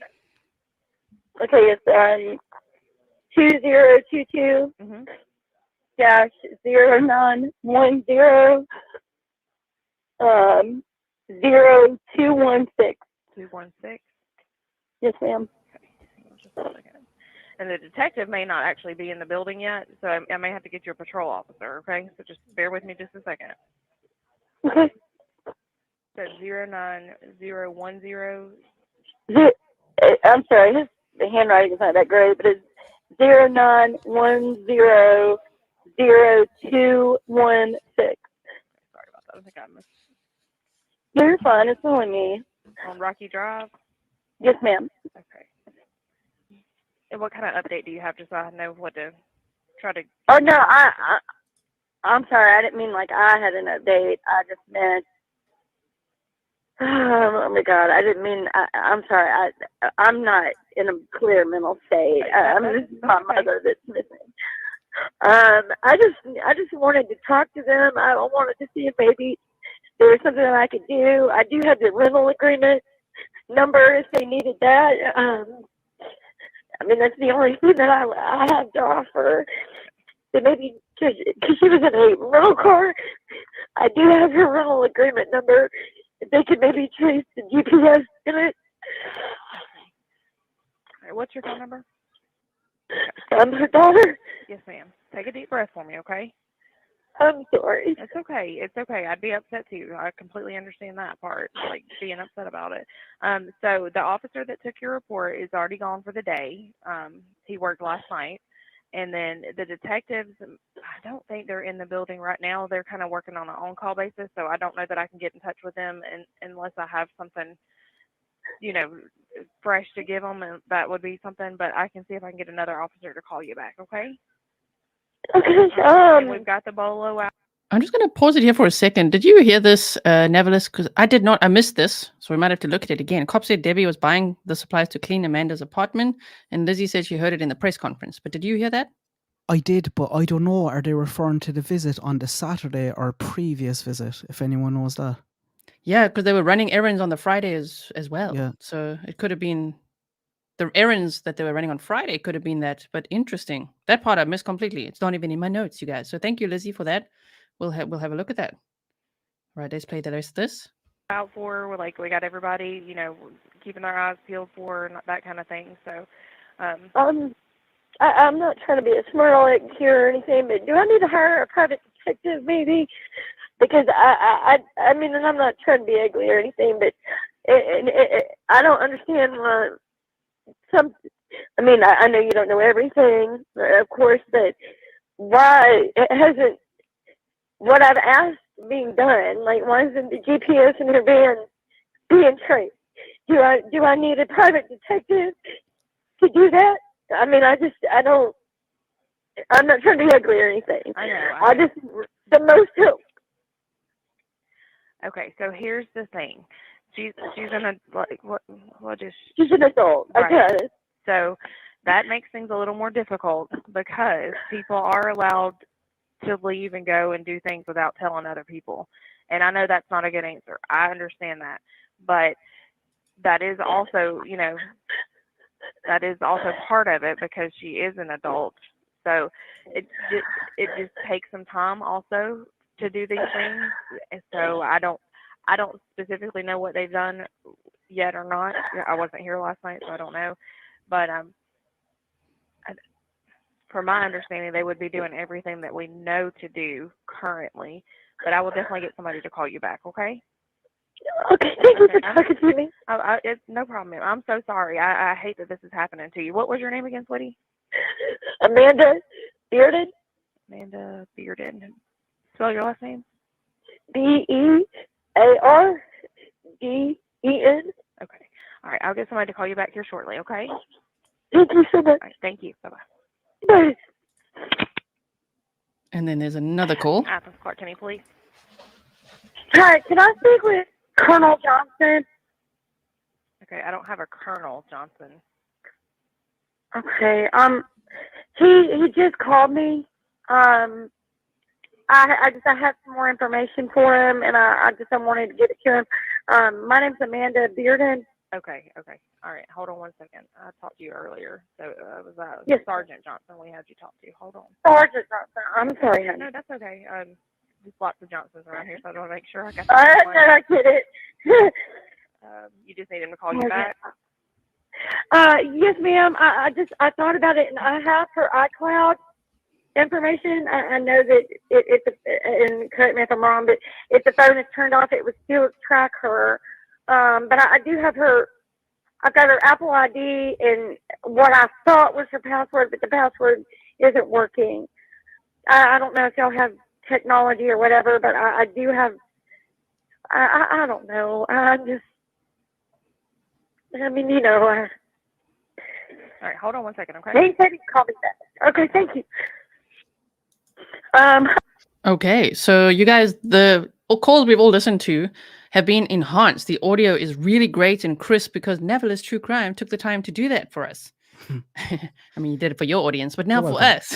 Thank you so much. The Grizzlies love it. So I'm really glad because it was kind of hard to hear initially, the call. So thank you so much. If you go to Navillus True Crime, okay, you could subscribe there. You could see all his playlists and videos. And here are the enhanced audio calls if you want to hear them again. So go over there so that you get the best quality sound possible. I mean, damn, when I tried to boost it, mine is not that clear. That was amazing. So thank you so much. They say thanks, Navillus. Yes. You're welcome. There's no problem. What did very you think nice of it? audio. Well, I mean, she did say there the iCloud information, and she was trying to get into her phone and all of that. So, to have what does she have? She said she has the cloud information and trying to get into the cloud so that you can see maybe some information. So that was interesting. She sounds very distraught though. She did. I kind of went back and forth between them, and especially on the first call, I thought she was like, as anyone would probably be, like desperate, Yes. upset, wanting to speak to the investigator, asking why they can't track the car. But then the second one, when she inserts that about the iCloud, it's just. Mm-hmm. Yeah, that second call was a little different to the first one. The first one was like, oh, you're very forthcoming with information. You want to give the rental contract, of the vehicle. And then, all this, like, can I help in any way? Yeah, and the second call took a bit of a turn. Very interesting. What do you guys think in the chat? Let us know. Comment. What do you think about the call there? Don't be too harsh now. We're just speculating. We don't know at this point. I mean, is the truck driver of any interest to you, Navillus? They'd have to run it down, wouldn't they? With a call like that, just a chance that the items in the store are totally unrelated, and she was traveling back the road, and they had an interaction. Yes, exactly. But the items, like how the items from the shop got to the crime scene, like someone's walking with the bag, with the tote bag, and all the stuff in them, a quarter of a mile away from the car. Why that is are you so weird. Taking them? Exactly, like carrying the bag, and she said her mom had a bad back, so she wouldn't have walked that far. So did someone carry her? I saw Profiling Evil saying he would have liked to know, or he actually said, I would like to see Debbie's feet to see, did she walk there? Was she barefoot? Did she walk there? Were her clothes all That's a burnt, good or did point, they find yeah. them? Yeah, And they should know straight away by looking at her feet. exactly. Yeah, that would clear that up. Like, oh wow, she walked all the way here. She was forced down here, but they don't seem too sure in the presser, right? I did Nice. read, but I can't like confirm it anywhere that the car was unlocked and the radio was on. Oh, yeah. I knew that the car was unlocked. I didn't know the radio was on. I can't remember that. I just know it was unlocked and there was nothing inside, which is also quite strange. And just left there, parked like that, and then she was down the ravine. I mean, very strange. If she had taken herself down there, that's very strange. So I would assume somebody led her down there, but we don't know at this point. And also, you know, the unfired casing, the bullet. I also saw that on Profiling Evil. He was just talking about how it looks kind of like not rusty, but like it's got some residue or whatever. So it could have been there for much longer than 2 to 3 weeks. Yeah, exactly. Unless it's a meetup, like if you're going to meet someone at that location for some unknown reason, you're communicating with that person. They ask you, "Hey, can you quickly pick these up for me in the dollar store on the way?" Exactly. But then the Venmo transfer came before she left the dollar store, so that is so strange. That Venmo transfer. And I wonder, at that point, Steve didn't know about the money transfer, but surely on his phone he would have had a message because it's a shared account. But maybe he didn't have his notifications for that on or whatever. Yeah, I don't know how it works, how Venmo, but if it's anything like the kind of banking apps over here, you'll only be able to be kind of active and signed in on one device at a time. You'll be able to sign in, but then it will automatically kind of kick the other person out. So I'm not sure he would get that notification. Yeah, interesting. He did seem to not know about it. So a lot of people are asking if we can show this again. I don't know if you're up for it. Maybe we could pause it and comment on lots of things because, you know, we were here kind of live reacting and watching it. And there is some stuff that we could miss. I mean, so would you like to do that with me? I definitely would anyway. If the Grizzlies would. Yeah. Yeah, the Grizzlies are asking over here, right? You guys, you don't mind? And rather than my notes, because I mean, I missed the cleaning product thing. There's a few things I've missed that I don't want to miss. I want to make sure that we've got all the notes. So actually, I'm going to take some new notes while we listen to this, just so that we have it. And I'll pause it along the way so that we can comment on it. So let's make sure my audio is boosted here. That's how I do press conferences, because damn, the sound is bad. Okay, so I'm going to do it like this. And let's make it full screen. Nice. Okay, here we go, you guys. So starting at the beginning, and I'm also sorry, you guys, for in between somewhere there, I lost signal of my camera and microphone, so I did have to go out and start again. So maybe it's good that we see it, because there was a few seconds there, probably 30 seconds that we all missed. Yes. They say, Navillus bio alone sold me. Great job on the audio enhancements. Your skills are extremely valuable in this community. So happy to have discovered you through Grizzly. Nice, you guys. Thanks, Danny. Yeah, let's hope you get to 10K today, guys. Go subscribe over there. Navillus True Crime. We love the videos. Very relaxing and, I mean, great narration as well. So, I mean, it's such grim cases, right? But with your scenery. Is that why you do it, by the way? Is that why you have that balance? Yeah. It's a nice kind of contrast. And it kind of, it's like, I'm like a lunatic talking to myself while walking my dogs, but it's therapeutic as well. Especially the ones where I'm kind of just venting about Delphi or God knows what. Or the rags, right? Yeah. Damn news stations. Exactly. They're just making it so hard for me to get information online. I'm sure you know about it as well. They just swallow it all up. Yeah, with all the big sensational headlines and they're all competing with each other. It's kind of difficult sometimes to find, okay, what's the truth here? Yeah. What really happened? So yeah, I feel you there. She told on herself, I'm not in a clear mental state. Jessica, I hear you, but I guess either way, she wouldn't be at that point, right? All right. They say new sub, Nav. Good job, guys. Good job. Is this Bay or what? I subscribe to Navillus. Bay. Bay. Or is it Bay or like boy or Bay? Yeah, Probably Bay. Yeah, that's someone from over my way anyway, definitely. Make sure you don't leave here now, though. Yeah, stay with us and then you head over there to re-listen to the audio, because that's where it came from, the enhanced audio. It's really, really great. And there's lots of videos, of course, to watch there. Okay, guys, so let's listen to the press conference again. I will pause and we will comment on it together. And leave your comments in the chat as well as we do it. I'd like to give you a brief. Dang, that was loud. Is it too loud? It's a bit too loud, right? Just hold on 1 second. I want to just make sure it's not too. That was a little bit excessive. Sorry, guys. Okay, here we go. Sorry, like this and F11. Yes, we wanted full screen. Okay, here we go. Brief synopsis of where we are to date on the investigation. The results of the autopsy are still pending. The results regarding the analysis of the items we've submitted to the crime lab are still pending. We are now just beginning to get responses to the search warrants and the subpoenas in the case to date. So I'm already going to pause it there. So cause of death was not announced. They're still waiting for the full autopsy, full toxicology reports, and only now they're getting, which is quite a while, right? All the information from the search warrants, which I would assume would be from the air carriers and all the devices, right? Yeah, you think this press conference would have been after that, but yeah, if they're getting it the same day.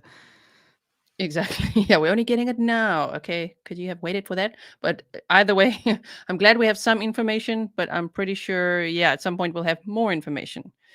Right, so let's continue here.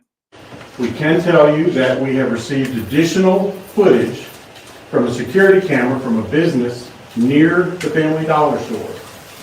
That additional footage shows us that Deborah Collier walked out of the Family Dollar store at 3:09, got into her van, and remained in her van in the parking lot for 10 minutes before leaving the parking lot and heading south on Georgia 15, Highway 441. Now, could they not clarify exactly what she did in the parking lot for those 10 minutes, right? Well, one of the things, after 8 minutes, she sent the Venmo. Exactly. And I wonder if she was like pacing around the parking lot or in a car in the parking lot. That's what I mean, right? It's probably sitting in a car, but we can't really assume. She could have been walking around, then thinking, and then sending the Venmo. I don't know. Yeah. Yes. Are you guys okay with the volume? I did boost it, and this time it really boosted it. But I know why you're saying it's too loud. It's in comparison to our voices, right? So I'm sorry about that. I hope I turned it down a little bit here, just so that it should be okay now. All right, so let's listen some more. US 23.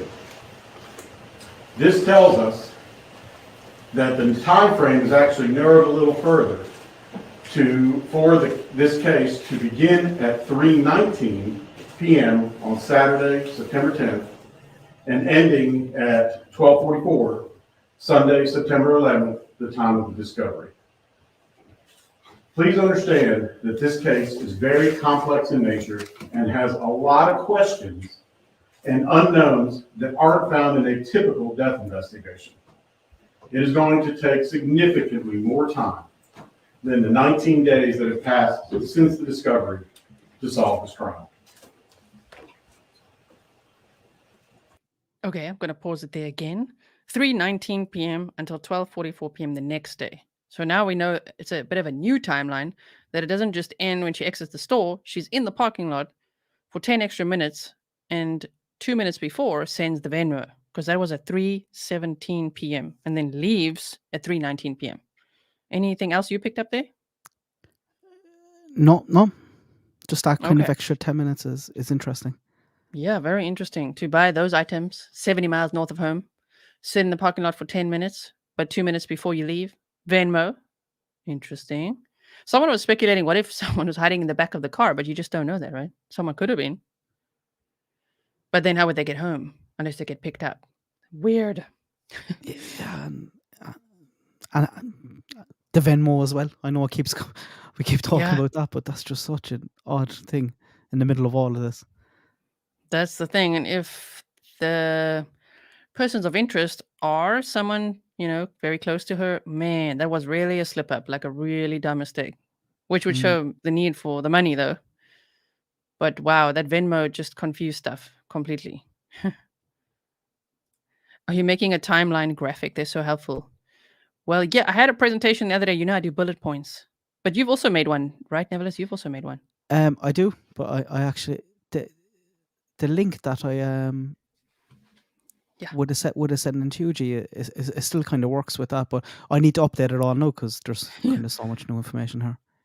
Right? So yeah, yes, you guys, we're always working on the timeline graphics. I mean, just for today's one, I made something like this so you could see that. But that now it's going to change again. As we say, we learned new information today. So 3:17, well, 3:17 the Venmo sent, and then at 3:19 she leaves the Family Dollar parking lot. Wow. Oh, he said it's a crime. Okay. The Venmo is what makes it really freaky. Yes. This is scary. Maybe the boyfriend was in the van. Scary thought.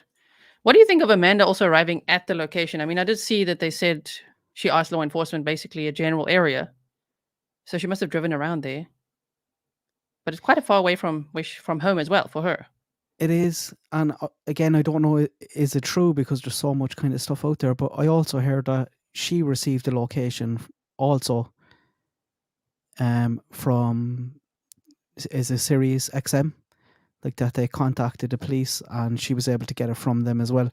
But what I found was interesting was she wasn't able to describe the car initially, but if you read some of the reports, when she arrived, she went running up screaming, that's the car, that's the car. Unless now it's a situation where you don't recognize it until you kind of see it, and then you're like, oh yeah, that's it. Exactly. But there is a bit of a discrepancy there, all right, and not knowing the car, but then immediately recognizing the car when she arrived. Exactly, and saying, as she arrived, they say shortly, the way they word it, but I suppose there's also just media, as you say, it's your favorite Fox News. They're just like, or the Sun or whoever is like, okay, shortly after the officers arrived, Amanda arrived and she was hysterical. See, that makes it sound confusing. Like, well, how did she know? How short, how much, what is shortly? Because that could be relative as well. Yeah. So she would have got information as they were heading out there. They probably tracked the vehicle, of course, and then she also headed out there. So that would make sense because it would be the next day and saying, oh my word, that's the car. So yes. Like I'm thinking about places that are 1 hour, 20 minutes away from me. There's no way I'd randomly go there. It's a long, right? It's yeah, too far away. Like, yeah, it's way too far, man. I wouldn't either. Oh hell no. 10 minutes is too far. Like an hour and 20 minutes away, or just driving around. And she did say she went to Ulta and mentioned a few other stores, just looking everywhere for her points of interest or whatever, and then ended up in that area. Maybe once they'd narrowed down the search, and then was hysterical and said, that's her car, that's her car. But as you say, couldn't quite describe it. No, on the 911 calls. There'd be no reason to go to the dollar store either, because I think there's 3 dollar stores in her own, like on her doorstep, basically. Exactly. So strange. Oh my word. Okay, so let's continue a bit. We also want you to know that we are working diligently to solve this case. We are trying to obtain as much information as possible so that we can put together facts and evidence to support a motive and also to identify a person or persons of interest. At this time, I'd like to call up lead investigator George Kaysen to assist with answering the questions that you have. First of all, I want to thank everyone for being here. I think as part of this, hopefully we'll be able to answer some questions and give y'all some insight of where we're at and kind of what we're dealing with. First off, I want to start off by saying we have received a lot of questions that y'all have sent in. Some of these questions, the information that is pertaining to those questions is very sensitive information. We will try to answer them to the best that we can, but there will be information that we need to retain just for the simple fact of it being very sensitive, and we don't want our potential persons of interest to be able to get a hold of this information. So that's interesting. Person or persons of interest to not be able to get a hold of this information. Oh, keeping it close to the vest, are we? Right? Which they should. And they keep emphasizing that as well. Like usually they don't go with the persons unless they're kind of thinking, hang on, it could be more than one here. Exactly. Which is again why I say it sounds like Delphi, doesn't it? Yeah. Person or persons, just put the two sketches together. Like, wait, what? Oh my word. So they don't have, just if anyone's confused, if you don't follow the Delphi case, don't worry about the reference. It just sounds similar the way they're talking. But yeah, they're keeping things quite close to the vest here so that the person or persons of interest they don't get hold of the information that would prevent them from being successfully prosecuted. Right? So yes, okay, and we carry on. That way it does not jeopardize the furtherance of our investigation.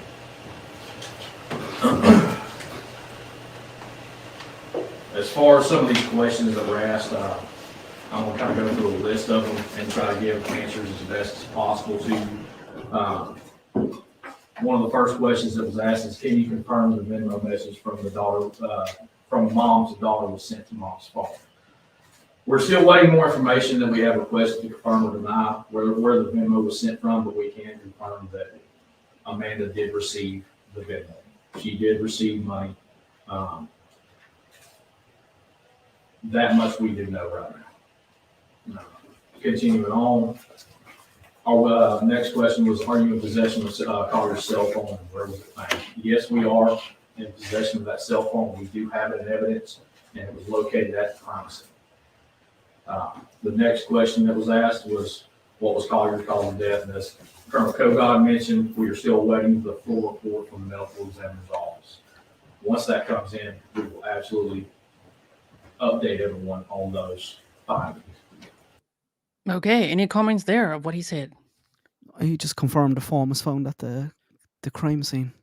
Yes, so thank you for the person who sent the timestamp as well, because I was going like this, because I'm like, no, it's going to be, listen everybody. So yeah, they found the phone at the crime scene. Oh my word. What a terrible criminal as well. I'm just saying, we don't want them to be smarter. It's just like, wow, sounds really dumb. Leave all the evidence there, leave everything there. Never mind the strange Venmo and all this. Oh my goodness. Thank you to Amy for sending me a picture. I mean, do you know if Amanda's pregnant? No, I have no idea. I don't know either, but she sent a picture of a lady at the crime scene that looks similar to Amanda, but I don't think it's her. I'm not sure. I don't know, Amy. You did also put question marks, but thank you for that. I will have a look at that. All right, so let's continue on. Yeah, Janie's feet. So they held a press conference to say nothing. Well, they showed us a picture, okay? That we have to They take had a picture of. Yes, they showed us a picture that we have to take a picture of, which is of a surveillance video. Well, they could have just shown us the surveillance video, but they said they'll put it out afterwards. So hopefully we'll see that at some point. It's weird. Amanda was instantly hysterical when she saw the van, but supposedly she didn't know the mom was passed, though maybe from the Venmo she assumed so. I get your point. I mean, to see the car and be hysterical, I suppose because it's empty. And you said the radio was playing, right? Wow. That's what I read, but I can't confirm it in any doc. That'd be so weird. Imagine if it's like a song on repeat or something. So creepy. Probably not. I'm just saying it, guys. It's probably not. Don't take that elsewhere. I'm just saying, imagine if it was. What? Wow. I actually always pictured, this is completely unrelated, but sometimes if I'm driving and there's a song on, you'll be like, geez, that'd be a very sad song to crash the car and out to and have still playing in the background. Right? Exactly. Oh no. So true. Damn. Okay, so we'll carry on. It's quite a long press conference, so let's keep going.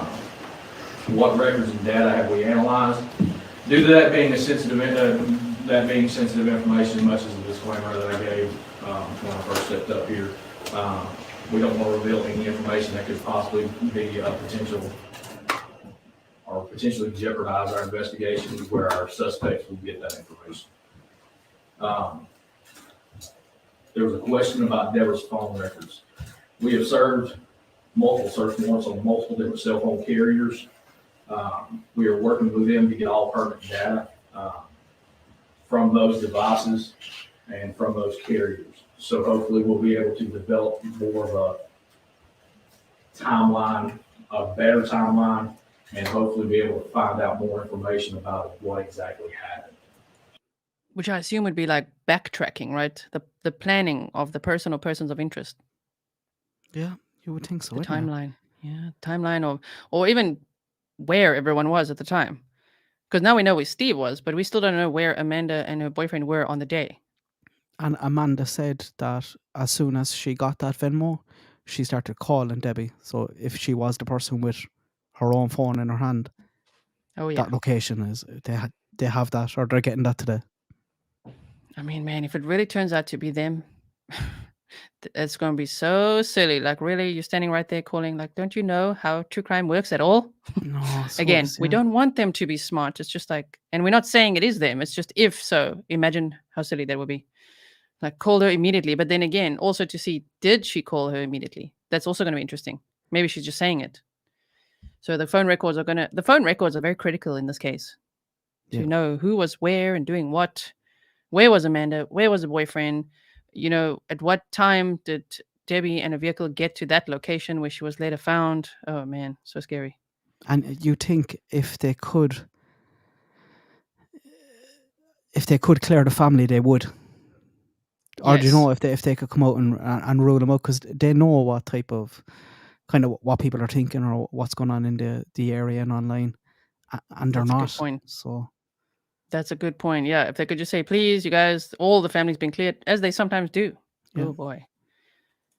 So let's see what this one says. KKC, one channel did bring up a good point. The husband went to work at 9 a.m., but the game didn't start till 4. What was he doing? Well, we've cleared that one up. They said they've got video surveillance footage of him between 9 and 4 at this location where he was parking cars. So he's been cleared, from my understanding. Interesting. Because it's not just that his phone, because someone said, what if he just left his phone there, and then he could have gone elsewhere? But there's actually video surveillance of him from 9 till 4. yeah, and it would take him about an hour to drive out Yes. and drive back. Oh, that would be you wouldn't be out and back unless you were already kind of out there. Exactly. Yeah. So pleasure, KKC, pleasure. Yeah, there's lots of questions. If you guys have questions, just make sure you ask in the chat. I'll keep a lookout as well. And if you didn't see the beginning of this whole stream, when you watch the replay, I'm sure things will also make sense. A lot of information shared between both of us and the press conference today. Not much from the press conference, but a little bit. So let's continue to listen. Inclusion of family members, a question was related to that, is that right now, we have not ruled anyone out at this point. We have ever developing leads and are gradually having information that we have requested come in. So we're still in the process of trying to find persons or person of interest. And as that information starts to trickle in, it will actually help us to develop more information for y'all to have. We're continuing to investigate Deb's activities from September 10th through to September 11th, which is also going back to the timeline. We're gradually just getting more information in. We want to know just as much as anyone else does, and we're working, as Colonel Kogod said, we're working diligently. We've lost a lot of sleep, as such should be. In this investigation, we've devoted a lot of time to. Is that a pet peeve of yours too, Navillus? When they're like, we are working hard and lost a lot of sleep. Obviously, What about you should be. the family? Yeah, exactly. The family's Or probably not sleeping at all. Someone made a comment there about Debbie's son, and he's heartbroken. Obviously, Yeah. as you will be, his Yeah. whole family's in turmoil.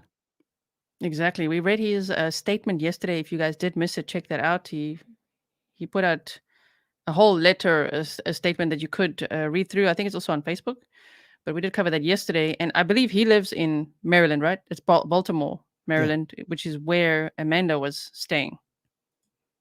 And then now she moved to Georgia 2 days before Debbie went missing and had moved in. Well, she moved into one of Steve's rental properties, right? And then the boyfriend, when did he appear? Because he's actually got a no contact order, which is why he was arrested. So I wonder when he also arrived and just moved in. Yeah. And I wonder if that's what the fight was about. And if you notice there as well, at the start of this press conference, they were saying person and then persons. But when he just, a few minutes ago there, he said persons first and then person. Yes. So that switch, I just Good wonder, catch. is a little slip, and is he thinking it's two people involved? Exactly. Yeah, that was a good catch. Person or persons. And then the second time he says it, I'm making little marks every time he says person or persons. There's already twice now that we've seen it. My word. But that was a little switch there. Persons or person. And that boyfriend that was now living with her, that's violated his parole, which is why he was arrested. And then did he spend 6 days in jail? Because that's also been, the reporting's been all over the place with that. I'm not sure on that, to be honest. I think he was arrested on September 14th, from what I remember. So that was also interesting, you guys, to consider his, criminal records. He's a amateur, MMA fighter, and he hasn't fought since 2018. He's got a whole history of DV, and he scribbled a note as well to Amanda about her mother. And if your family comes near me again, I'll hurt them and all that. But that was a year ago. That was in 2021. Lorraine says, nice observation. Very nice observation. Yeah, so that's also interesting just to consider his history, and maybe he shouldn't have been, well, he actually shouldn't have, by law, he shouldn't have been living with Amanda in a rental property that I believe Steve has multiple rental properties. So I would assume, I could speculate that the fight between Amanda and Debbie, if it was them fighting, would be about him living there. Yeah, and that's that's the day before. A toxic relationship that's going on years. I was calling him her ex, but they're back together. I think that's... Yeah, I mean, he's it's a mess. supposed to be her ex and supposed to be a no contact order established because there's DV, and then she lied about him breaking in, but then they realized, oh no, he's actually living with her. So she was also arrested. She's also got battery charges in her past and possession of a controlled substance and all sorts of stuff. So the two of them, they don't have squeaky clean backgrounds, and he's not supposed to be living with her. But he seems to push the issue. It's his way or no way, and he also can't let go.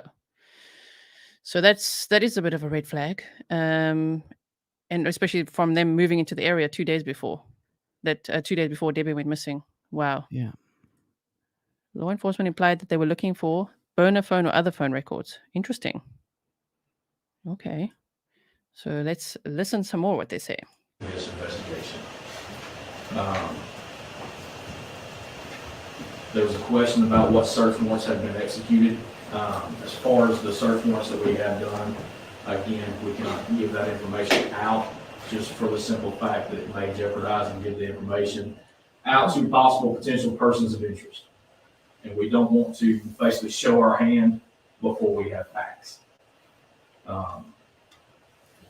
And as Colonel Kovat said, a couple other questions that were kind of obtained as far as Deborah's timeline. We have obtained additional footage from the parking lot, as he described, where she is in her 2022 Chrysler Pacifica van in the parking lot of the Family Dollar, which is obviously joined by other businesses. We've obtained additional footage and found that she stayed in that parking lot an additional 10 minutes. From that 10 minutes at 3:19 p.m., she leaves the parking lot and begins to head southbound on Georgia 15, which is the main highway, the 4-lane highway that connects Raven County to Habersham. She starts traveling southbound towards Tallulah Falls, which is just inside Habersham County. We are still in the process of trying to obtain videos from other locations and other businesses along that route, and we encourage any business along that route that might have cameras, please reach out to us. Look through your video cameras and reach out to us. That way we can have a meeting with you and see if we can kind of even narrow down our timeline even more. And as far as the timeline, the last time we know that she was alive was at 3:19.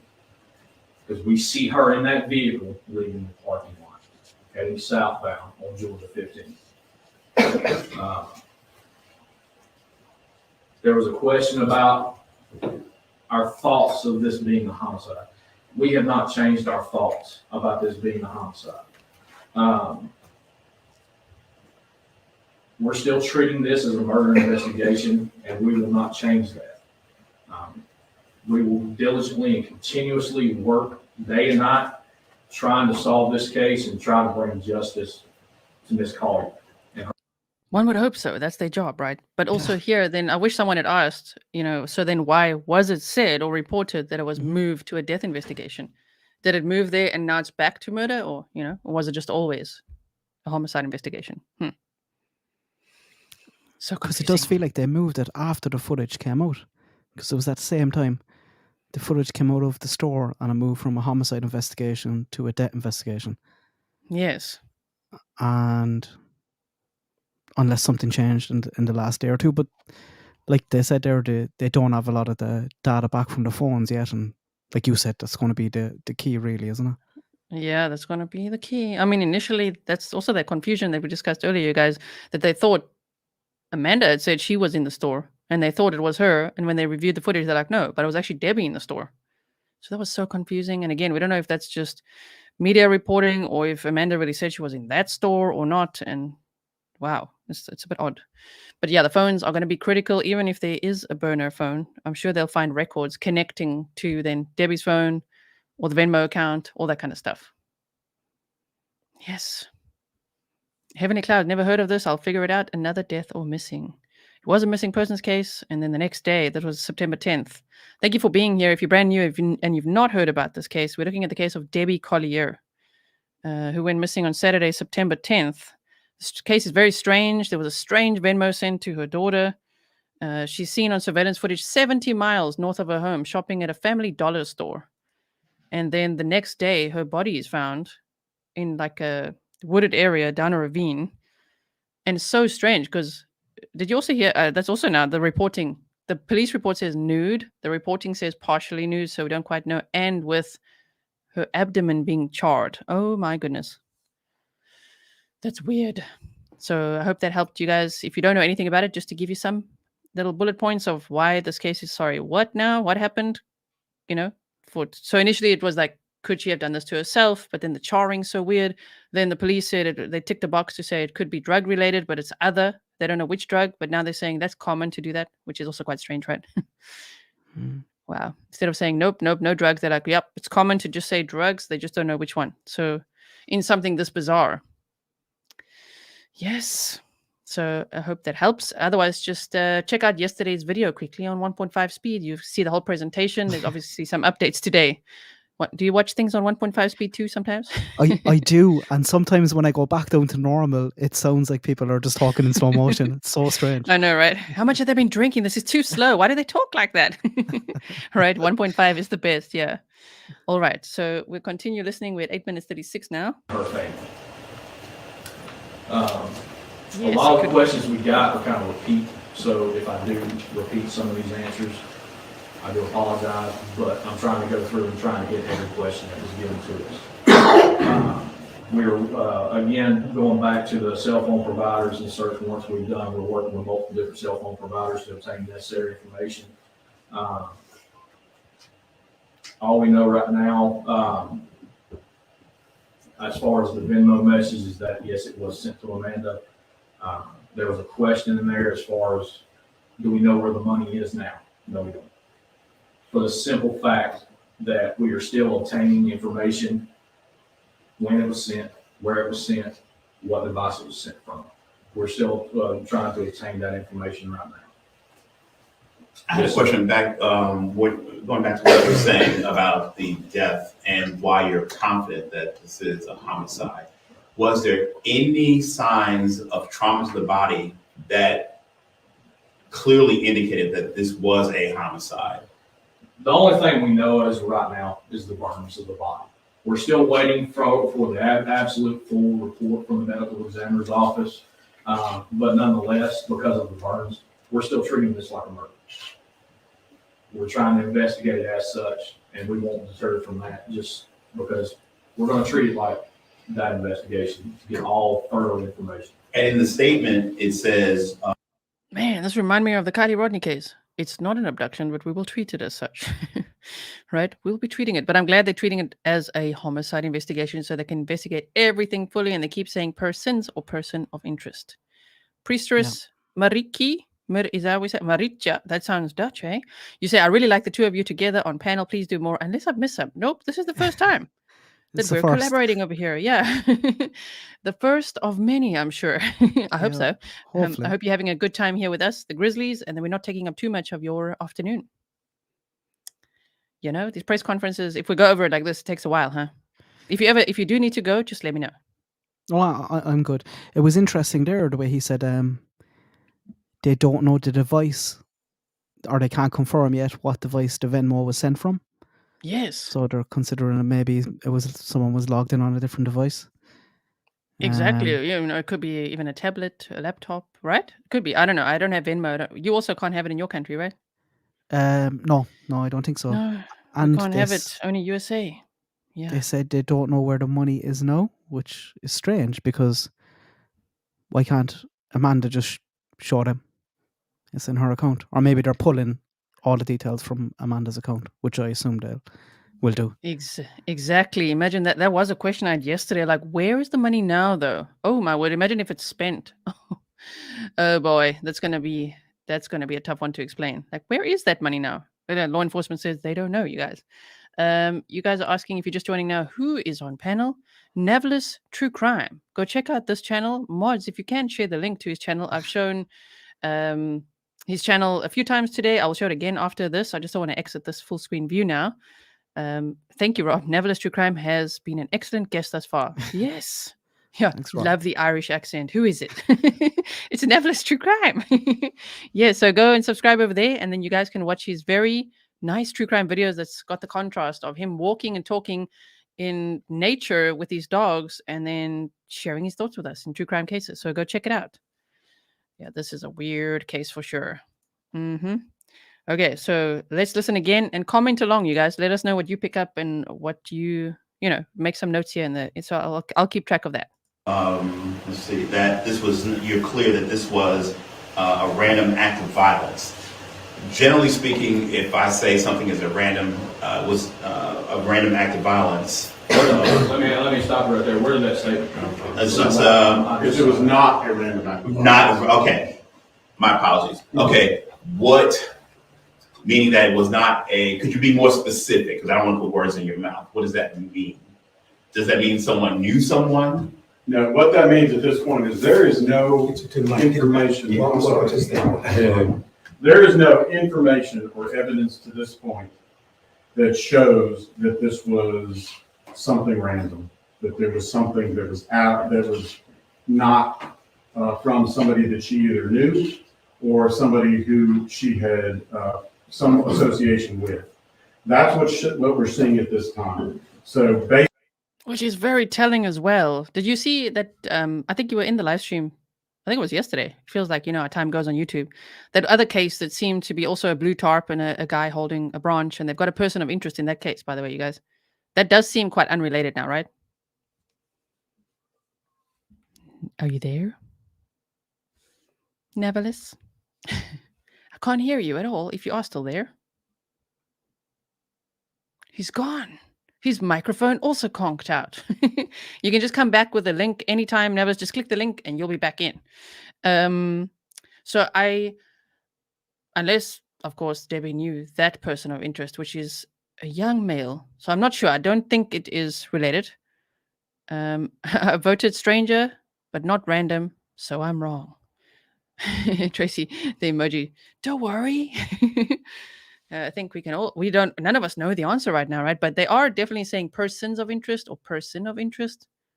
And definitely saying this is not random. It's not a random act of violence or like some serial killer running around, or just some killer running around. It's personal. Yes. Okay. It seems like they have someone or people of interest and they are just trying to continue to build the proof. Yeah. Exactly. So yeah, vote on the poll if you guys haven't voted yet. Yay! Navillus is back. Oh, sorry, my whole power just went flicker on. Oh no! Oh man, I'm glad you're back though. I was like, Navillus, don't leave us. It's great that you're back. Yeah, with the link anytime if you're here, you can obviously just join anytime again. So I hope it doesn't go out again. Yeah. So did you hear the question I asked you earlier? No. I was just saying in the stream yesterday. Can you hear me okay? Yeah. Yeah, it's a little laggy now, but maybe your internet's just kicking back in. Maybe. I dived straight back in here before anything loaded up, so. Jump right in. So I was just saying the other case I brought up yesterday, I think it was, with this other young man that was also found deceased holding a branch of a tree. That sounded strange, and also a blue tarp, but I don't think it's related at this point anymore. They found a person of interest in that case, and this sounds much more personal to Debbie, right? Yeah, and I actually seen that last night. I meant to say that to you, that they have a person of interest in that case. Yes, But, like, I saw that. To be holding onto a branch of a tree like that is, Jesus, it's a shocking image to have in your head. It really is. Oh man. Wow. Okay. So that's pretty much all you missed when you popped out. That's all I was discussing here. So let's continue on with the conference. If you guys don't know Navillus True Crime, go head over to his channel. Just type that in, or the mods will share the link throughout the stream as well. Thank you, mods. Based on that information, we do not believe that this is a random act of violence. We do not believe that this is the act of a serial killer. We believe that this act was deliberate and personal. Okay? Yes, sir. Michael Ruiz from Fox News Digital. I'm just curious if Debbie's purse was recovered at the scene? Yes, it was. We do have that in evidence, and it was recovered from the crime scene. Is that another purse than the one that was said to be left at her home? That we're not aware of. We're still working on that, but we do know for a fact the video that was released of her being in the Family Dollar, that purse was found at the crime scene and is in evidence. One other question there is there anyone in that area that she is acquainted with? Is there a reason she would go up there dressed in her Bulldogs jersey on game day and drive an hour? We're still trying to work with that. Again, like I said, as far as some of the search warrants and some of the follow-ups that we're doing, we're trying to obtain that information to see if she has any connections. If anyone, and that's one thing too, I'm glad you asked that. If anyone does have any kind of contact, we encourage the public as well. If anyone had contact with Deborah Collier during that time frame, as far as from September 9th all the way through September 11th, specifically around the time frame of 3/19 to Sunday when the body was found. If anyone had any contact or might have seen or talked to her, please, we encourage you to come forward and speak. Investigator Case and Joy Purcell. Okay, I'm just going to pause it there. So he does say from September 9th, which would be the day that Amanda and Debbie were running errands, apparently. So they want anyone who had contact with Debbie from September 9th, but specifically from September 10th at 3:19 p.m. until the 11th at 12:44 p.m. So if you are watching and you do know Debbie, or you're in the area, you saw anything, you heard anything, you can call the police, right? I hope you will if you saw anything. Any comments anyone who even knows someone in the area that might have a dash cam or something. It could be something as small as that. That'll Exactly. be key, like. Yeah, maybe they also saw the car there even a little bit earlier, because law enforcement saw Debbie's rental parked relatively close to where her body was found, which we looked at on the ground map time yesterday, where exactly that was, and it's on all the news clips and things. But there was a law enforcement officer saw it there on Saturday, the day where she went missing, at 5 p.m. So somewhere between 3:19 and 5 p.m. on that day, something happened to Debbie. And if you were in the area, or maybe you were heading to the game in Athens, I believe in the area, everybody's looking forward to this game and tailgating and things like that. Maybe you saw the vehicle. So make sure you contact law enforcement if you do have any tips that could help. Yes. Okay. I think it's in the description box, the number. If not, I'll pin it in the comments afterwards, just to make sure. Oh no, Habersham. You mentioned that she headed south on Highway 115 after leaving the Family Dollar store. Did the school zone cameras in Tallulah Falls School pick up her departure? Absolutely. And actually, I'm glad you asked that. I do have something that we're going to make readily available for y'all when we're done with this press conference. We do have in our possession, this is an actual photograph from the Tallulah Falls school cameras. She was seen traveling northbound on Georgia 15, just north of our crime scene there, which is just south of Victory Home Lane. A beautiful picture. Are you taking a picture, Navillus? We now have a picture of a picture. Very nice. Do you also know, because you did the enhanced audio and everything as well, the timestamps of the 911 calls? I know that Steve, the husband's, was at 6:01 p.m. on September 10th, but Amanda's were both her calls on the same day. No, the one was the next day, right? The following day, I need to go back and check the actual timestamps, but they were after his calls anyway. Yes, they were after his calls. Thank you, Danny, for the question there. Were they all from the day she went missing or different days? So some from the day she was missing, and I think one of Amanda's calls was the next day. And Shirley's, was her name Shirley, right? Debbie's sister. Do you know which day her call was? No, but it's a small kind of gap between the kind of 6 p.m. the first one and when they found her kind of the next morning. So if they weren't in that evening, they were definitely early in the morning on the Saturday. Yes, exactly. Satellite image would be useful. Possibly, yes, actually. Yep.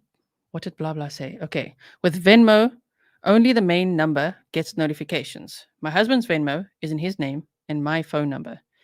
He has no idea when anything is sent or received. If he wanted to log into Venmo, he couldn't. Oh. That's Oh, very damn. handy. Damn. Okay. So memorize that, everyone. Wait, what time are we? We are 2:04. I'm going to write it down for myself so I can look at this. 2:04 in our stream. Wow. Okay. So if it's Steve's shared Venmo account, it's in Steve's name, but then maybe, yeah, Debbie would be the only one getting the notifications for Venmo payments she sent, and then only the receiver would, of course, receive the money, of which law enforcement says they don't know where the money is right now. Scary. Wow. You say, I've had you on in the background, so I haven't caught the details. I'll have to watch from the beginning later. Welcome, Emma. Welcome, everyone. If you are here, remember to like and share and subscribe if you're not a Grizzly yet. And if you're coming from Navillus's channel, welcome as well if you haven't been here before. And if you don't know who Navillus True Crime is, go to his channel and subscribe there too. It's just scrolling at the bottom if you want the spelling, and the mods are also sharing the link throughout the stream. And welcome to membership. Okay, let's continue on. This is a picture of her traveling northbound Georgia 15, traveling through these cameras at 2:17 p.m. on Saturday. Once we're done with this, I will actually tape it up here on the wall so that way anyone and everyone can come up here and get a better picture of it, because I understand it's hard to see from here. So once we're done, you can come up and get a better picture. You can get a picture of that picture. But that was at 2:17 p.m., so obviously on her way to the Family Dollar store, right? I'm saying the obvious, but right? Yep. 2:17 p.m. And I was saying, let me just see what my little thing says here. Left home around 1:30 p.m. So 2:17 could be interesting because it's quite far to drive there. All right, let's. Oh, do you have any comments before I continue? Is that? I'm just a small bit confused. Is that definitely? They're definitely on about Debbie here. It seems so. I mean, it does look like the vehicle, but even though it's just a picture, far, far away. Stefan says that's a really helpful picture. The eye roll. Really helpful picture. Thanks, guys. Yeah, apparently they've got surveillance video at 2:17 p.m., but it is also confusing me a little bit. Let's just go back slightly and hear what he says again about this. But I do assume he's talking about Debbie.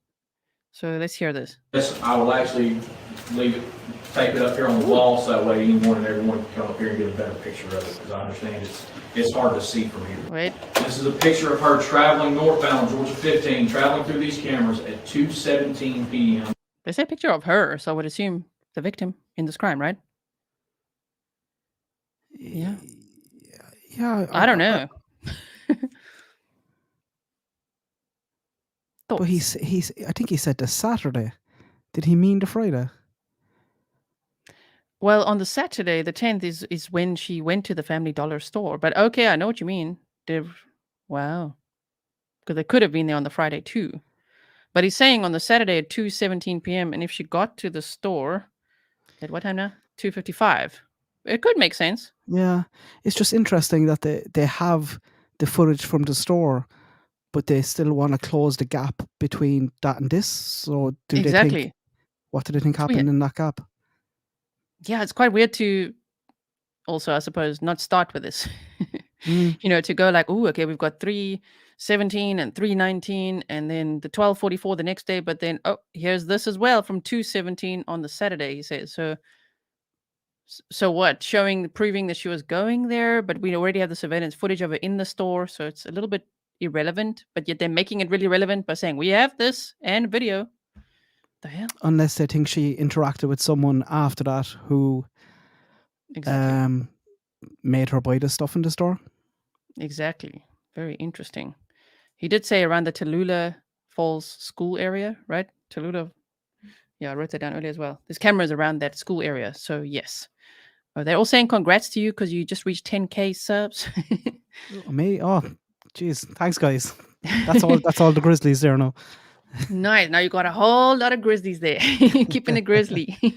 But they were a very nice bunch. So I hope you enjoy having them over there as well. Don't be naughty now, guys. Keep it Grizzly.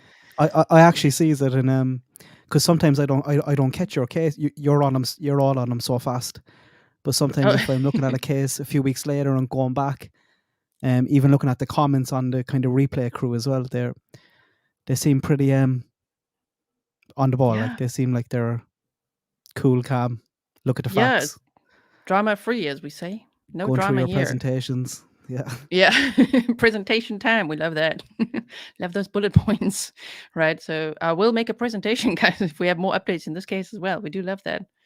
They say here was someone following Miss Debbie. Oh, interesting as well. Well, we'll see from the video footage if they provide it. They said they should shortly after this, but later they also said you could email us. So which one is it? Are they going to provide it or should we email them? My goodness.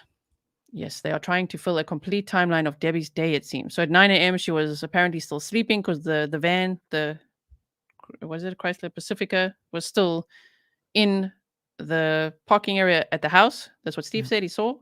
And so if she's at 217 driving around that Tallulah Falls area, headed towards the family dollar store, yeah, we're building a timeline, I suppose. Yes. All right. So thank you, everyone, for saying hit that. Yeah, no drama llama. Exactly. You know, Kim, no drama llama. Drama free. And if we're snarking it up, we generally do that on that other channel, GNT. Yes. You also know the word snarky, right? I think it's quite an English word, no? No, I know it anyway. I assume. Snarky. Yeah.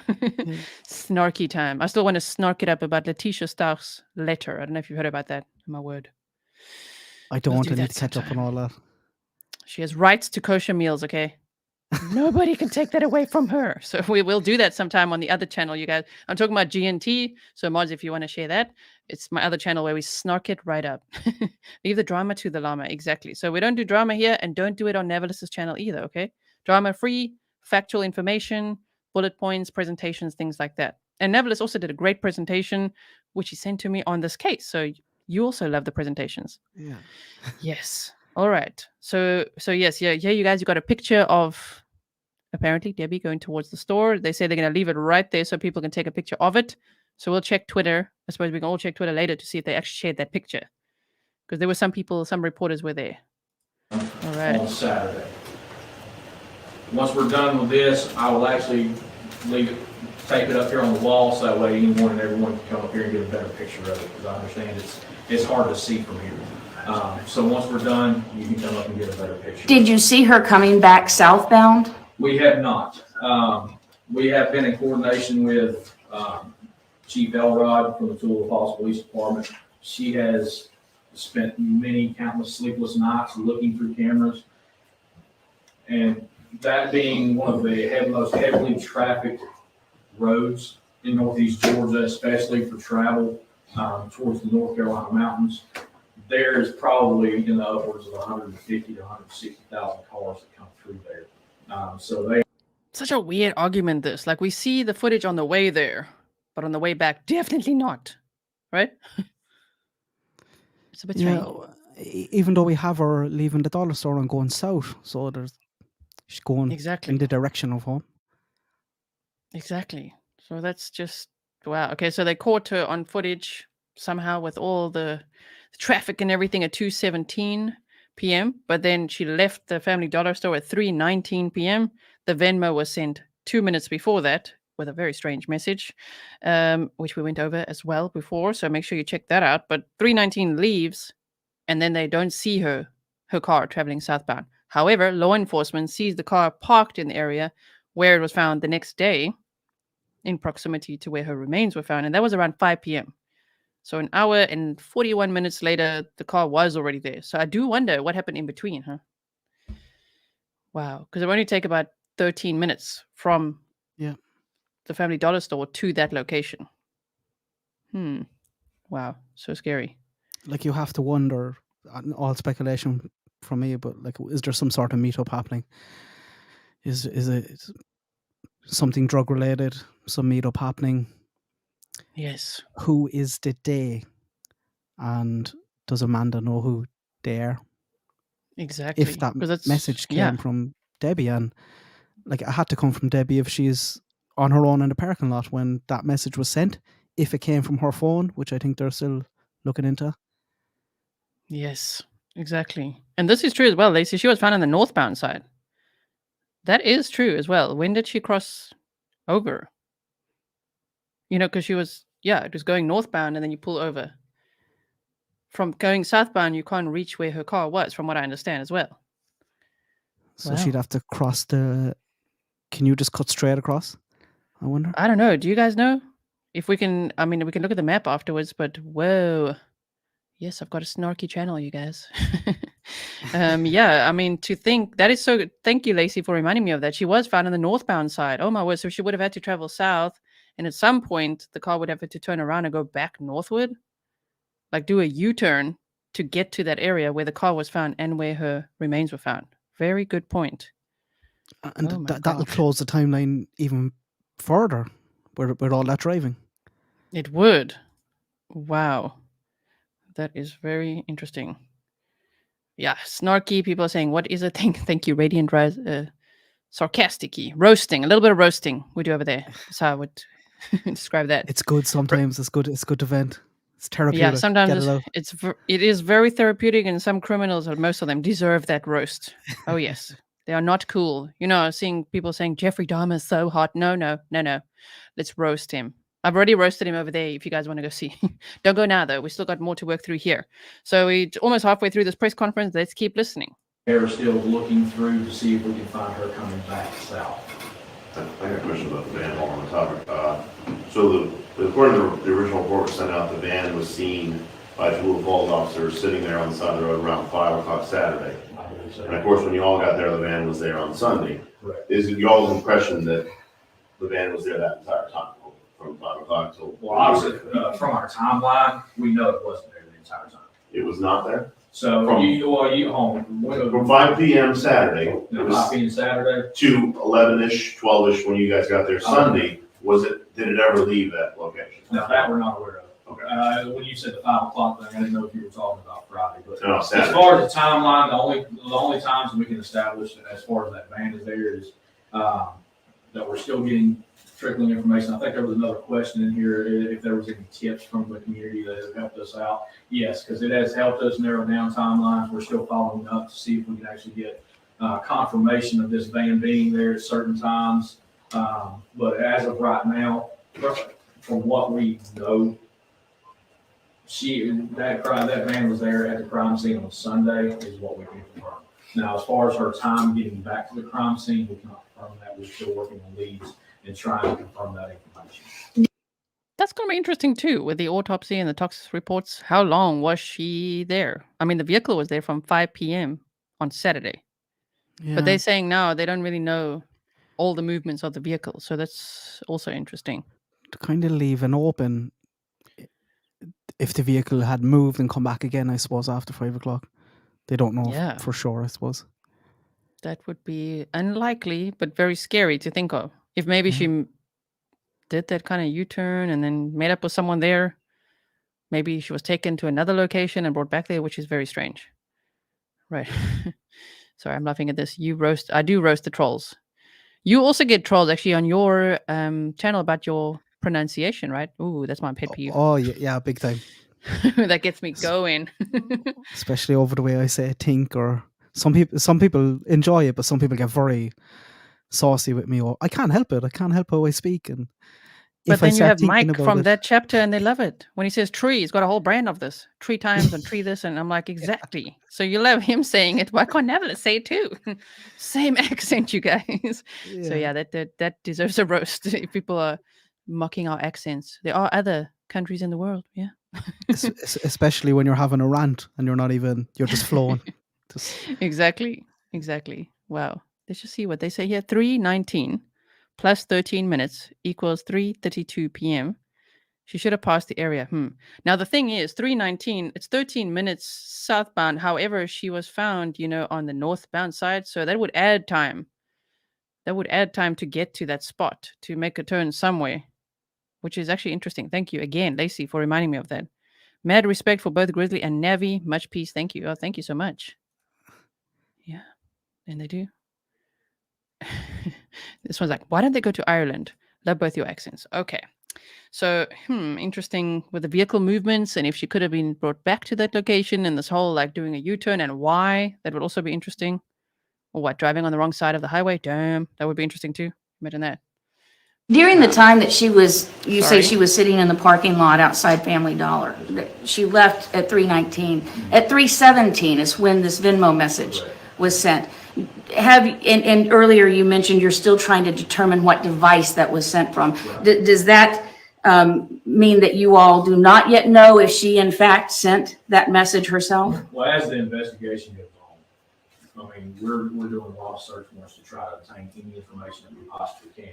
And as we know, as far as with the digital information and all the digital electronic devices we have these days, you can access accounts from many different devices, which is why we're going through the extent of being able to determine what device that Venmo was sent. Again, mentioning that. That's the second time. So it could be a burner phone or something else. A tablet. We don't know. Interesting. If it's a rental car, it should have information in the vehicle where it goes. Exactly. And that's how they found it. So you are right, honey bunny, for you. They probably have lots more information of the movements of that vehicle, which is strange that now they're saying they don't know. They should have that by now, right? I feel like they should be closer at 3 weeks. This is like something Yes. you'd see the next day, you know? Exactly. That's very, very strange that they don't have that yet if they could track the vehicle using that exact technology. PJ, aka Rothound, thank you so much. Overheard while I'm working, blah, blah, Dharma, hot. I can't imagine having to remind anyone he's a vile human being. Yes, a death breath drunk, as I call him. Ew. All right. That's let's crazy to continue me on. that people, there must be They something thir- in the brain that it makes people attracted to. And of course, New York Post and Fox and them are like, people are thirsting for Dharma. I'm like, stop it. How about stop making headlines like that? Nobody's thirsting after him. And if they are, they need to see a therapist immediately. It's called hybristophilia and it's not cute, right? Oh, there's a name It's for not. it, is there? Yeah, hybristophilia. An attraction to those types. Yep.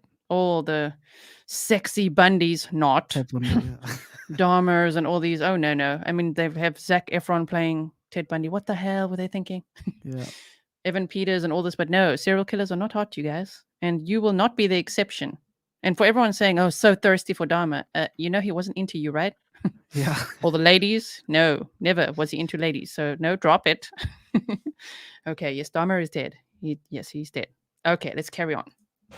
And her daughter received that payment at 3:17. She said in the Athens Clark County Police Department report, when she reported her mother missing, that it worried her. She tried to call her mom on her cell phone. But two things. One, she had said that her mother only took her debit card and car keys. She didn't mention a purse. She didn't mention a cell phone. Also, it took her 3 hours, according to the timeline in the missing person report, from 3:17 to 6:01 before she actually reported her mother missing. Have you all looked into why there was a delay? Yes, we have looked in, and again, we're still waiting for more information to come back. Again, with the search warrants that we've done, we're trying to develop those timelines, get confirmations of where these people were at, or anyone that was close to Deborah at the time.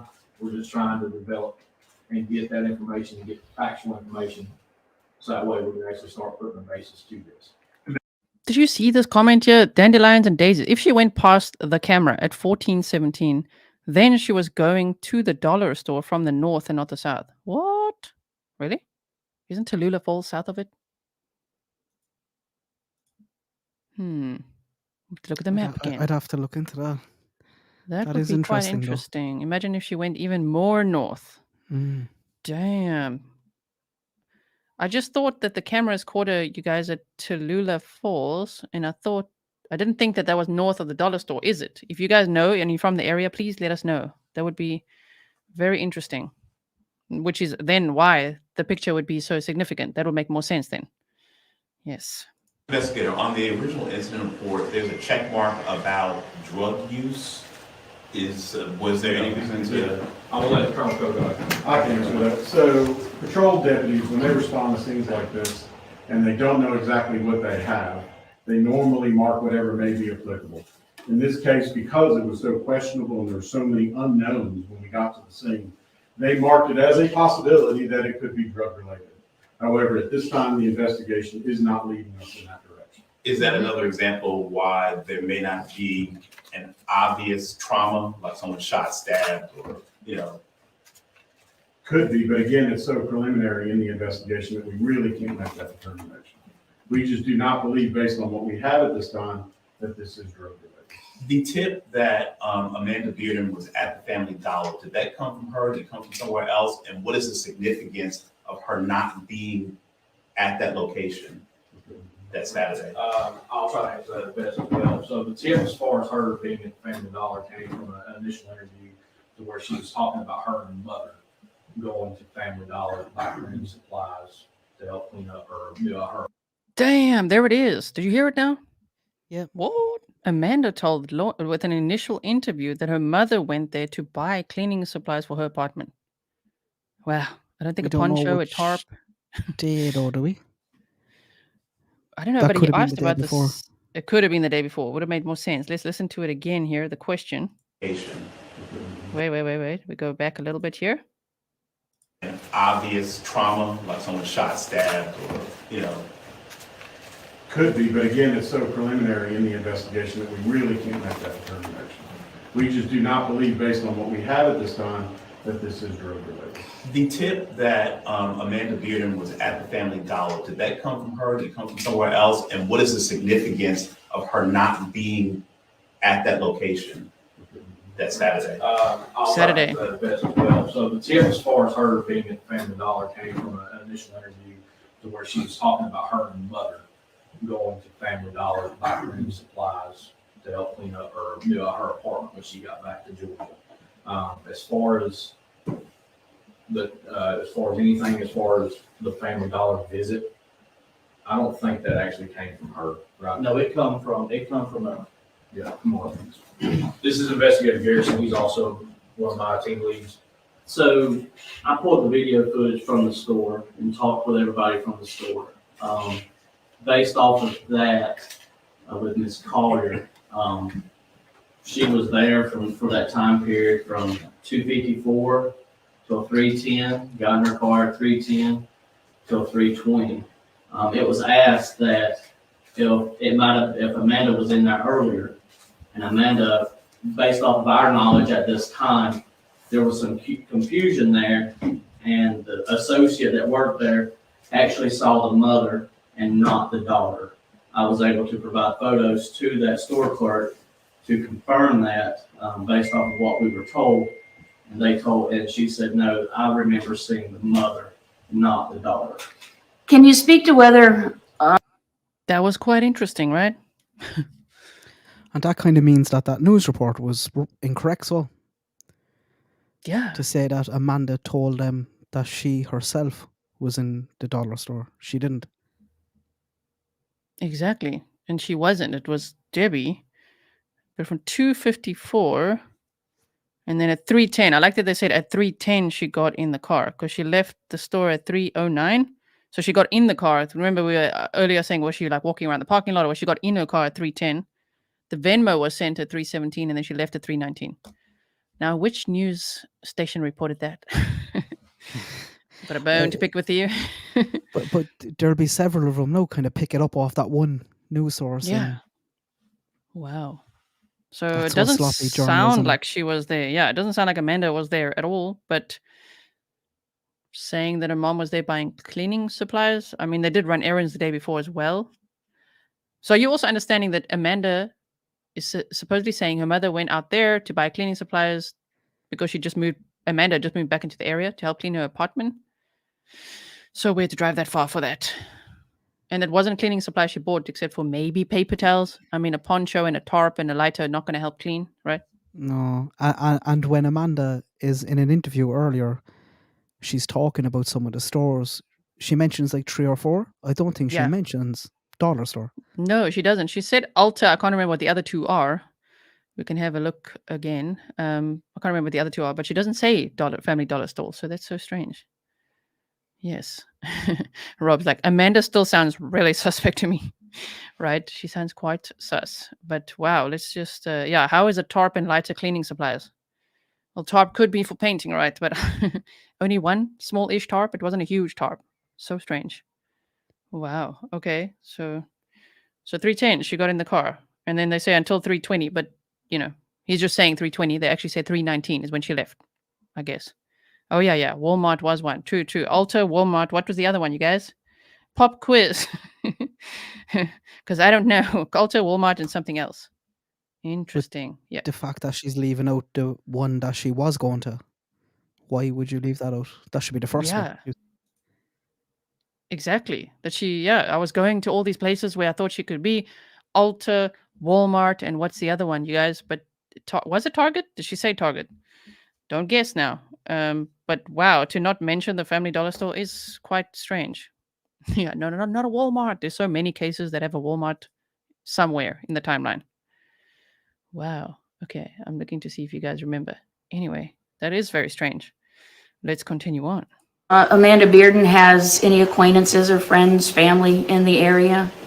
Like investigator Casey said, we can't confirm that right now. I'm sure once we start getting some of these subpoenas and search warrants back on these phone records, we'll be able to give an answer on that at that time. When was the last time Amanda told you all she saw her mom? And can you confirm a report that Debbie's husband, Steve, was working during the time of Debbie's disappearance? All right, so what we can confirm as far as that question right there is that we know that Amanda talked on the phone with her mother on Saturday afternoon. I'll have to look back at my notes from the actual report itself to be able to give you some kind of actual time for it. But the last time she spoke to her mom was on the phone. As far as Steve working, we have pulled video from Navillus Bank where he stated that he was working that day because of being a UGA game. He works for a private company called the Optimus Club that private contracts Navillus Bank's parking lot to park vehicles for game day. They use that parking lot to provide parking for people coming to the game. We have confirmed that he was there from, I'm making sure I get the time right, from 9 to 4:06, 9 a.m. to 4:06 p.m. So that means the husband's cleared. But what's interesting is he's parking all these cars for the game, but then goes home because that's his work. So would he watch the game from home? So for people saying that Debbie was going to head out to tailgate, well, her husband didn't mention that at all, right? Yeah, and you think he would. Yeah. If that's well, and it was too far away anyway. She wouldn't get there on time. Yeah, she wouldn't get there. It's just, it's kind of like, okay, he went there to work, to park the car, and then went home. That's what I'm getting because he left there at, you said 4:01, right? 4 p.m. Yeah. He was there from 9 to 4. I think, yeah. Oh, 4:06 is what you said, yeah. And then he made the call at 6:01 p.m. to 911. But he's not saying, wow, that's so weird. She'd never miss a game. We were planning to meet up there to tailgate or to watch the game, or I've got free tickets, or he didn't say anything about it, which is interesting that she, they do support the Georgia Bulldogs, I believe it's called, because they've got a sign on their door and she was wearing the jersey. But I wonder, if you watch the game, which I think would be at 4, which is why he gets home as well. He leaves at 4, gets home, maybe watch the game and then called to be like, wait, this is weird now. Very interesting, right? Mm. Wow. Okay. I'm reading what you guys are saying. Someone is saying Ulta, Walmart, and Dollar General. Did she say we were going to look at that again to see exactly what she said. Wow. Okay, we won't be too much longer. We won't be here all day, guys. I mean, I would love to be, but we don't normally stream too long. Otherwise, the replay watchers really suffer. We won't be too long. We want to work through this press conference, and then we'll just look again what Amanda said, and then we can call it a day for now. On Saturday. I'm Nora Almazan with WCHM. Do you have any reason to believe that she could have met someone there where her van was parked? I'm going to go back to the answer as far as we're not ruling anything out. We're still trying to develop leads. We're still following up on tips and information. We're still awaiting information back from search warrants and subpoenas that we have sent off.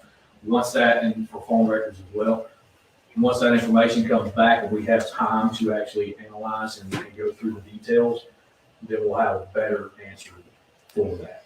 Investigator Case, and I know you said that the state medical examiner's autopsy report has not yet been completed, but in the report that you all released last week, you stated that Ms. Collier's body was found down a ravine and she was grasping a small tree in her hand. What does that indicate? I mean, that's a lot of different indications. I mean, at this point, we're not sure what it indicates. Could she have been alive? Very possible that she could have been alive at the time she went down the ravine. But again, the autopsy will help us to narrow down time of death, help us to narrow down toxicology reports. Help us to narrow down other things related to the body itself that we don't know at this time. So would that indicate, if she were alive, that she survived being burned? Very possible. Again, very preliminary in nature. Carl, Yes. as far as the crime scene itself, is that private property? Is it public right of way? Is it U.S. Forest Service, National Forest land, or? I believe it's U.S. National Forest land. Yes. Really quickly, Karen Spelger, 11 Alive. In reference to the crime. I wonder why the FBI is not involved at this point, right? Because it's U.S. forest land. That would seem like one of the things that could help get them involved. That's a good point, actually. Yeah, I didn't even think about that. Yeah, why is the FBI not involved? And yeah, what about any footprints in the woods? That's also going to be interesting. You know, maybe if she was carried, though, then there would only be one set of footprints, speculatively, if it's only one person there. Wow. But if there's two sets, that's going to be interesting as well. Yeah, and why is the FBI not involved, you guys? This is very strange. One would think at this pressure, they'd say, okay, the FBI is now involved because she was found in the U.S. National Forest. Have you also heard that that there's a rehab somewhere close to this location? Yeah. And maybe Amanda's ex was going there, or due to go there, or due to go to one similar to that. That's what I heard last night. But they kind of rule something in, and then they contradict themselves. They say it's not drug related, but she could have been meeting someone else there. So yeah. So interesting. Okay, so Shai is saying it's not. We know this. So we're talking about the Family Dollar store where Debbie Collier was. But her daughter, in an interview, named 3 stores where she said she went to look for her mother. She said Ulta, she said Walmart, and then people in the chat said she also said Dollar General, or some people said Target. So I'm still trying to figure out what the third one is, but we'll look at the interview again just to make sure. Yeah, Ulta is a beauty brand store. So if she said Ulta, that's kind of weird. I was looking there, but I don't know. Maybe her mom really liked makeup or something.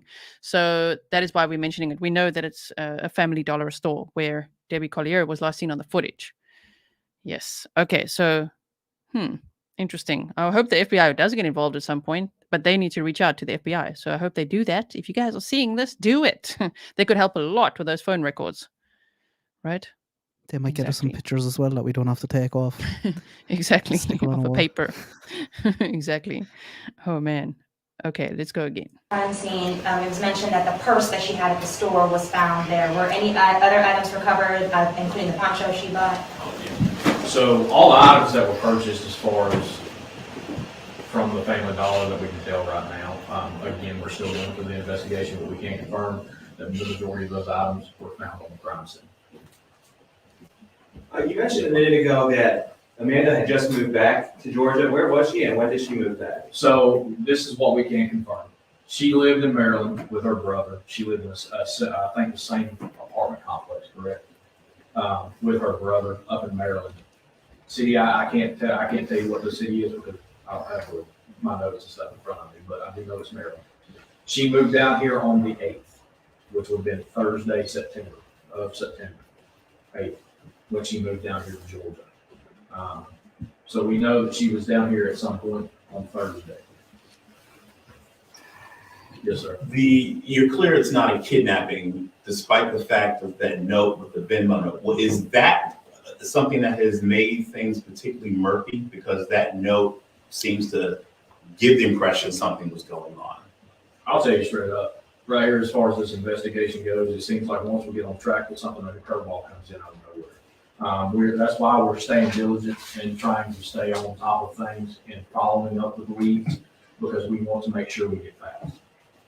Specifically to give y'all. We want to make sure that we have all the information before we start.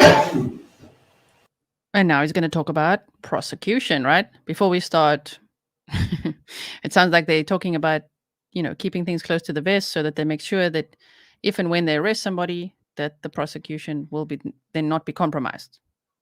Yeah. Yes. And even the way he said there about how they were going down one road and they got information that dragged them down a totally different road. You can tell they've been back and forth the last 2 or 3 weeks as well on this. Yes, which makes sense that some of those inside sources, the journalists would be reporting homicide investigation. Okay, now it's a death one. Okay, now it's homicide again. So I hope they all put that out again, that they're back to a homicide investigation. And yeah, there's just sorry to interrupt it right here. I'm just going to play it so you can hear the full sentence here. He's talking about, you know, We want to make sure we get back, specifically with y'all. We want to make sure that we have all the information before we start pushing forward. Did Amanda give any theory as to what was going on, why she would get that kind of message, especially now that we know that message was probably sent in that 2 to 3 minute window after her getting out of the store, right? She has not given any kind of insight as far as to that. She has been asked, and again, I have to go back to my notes.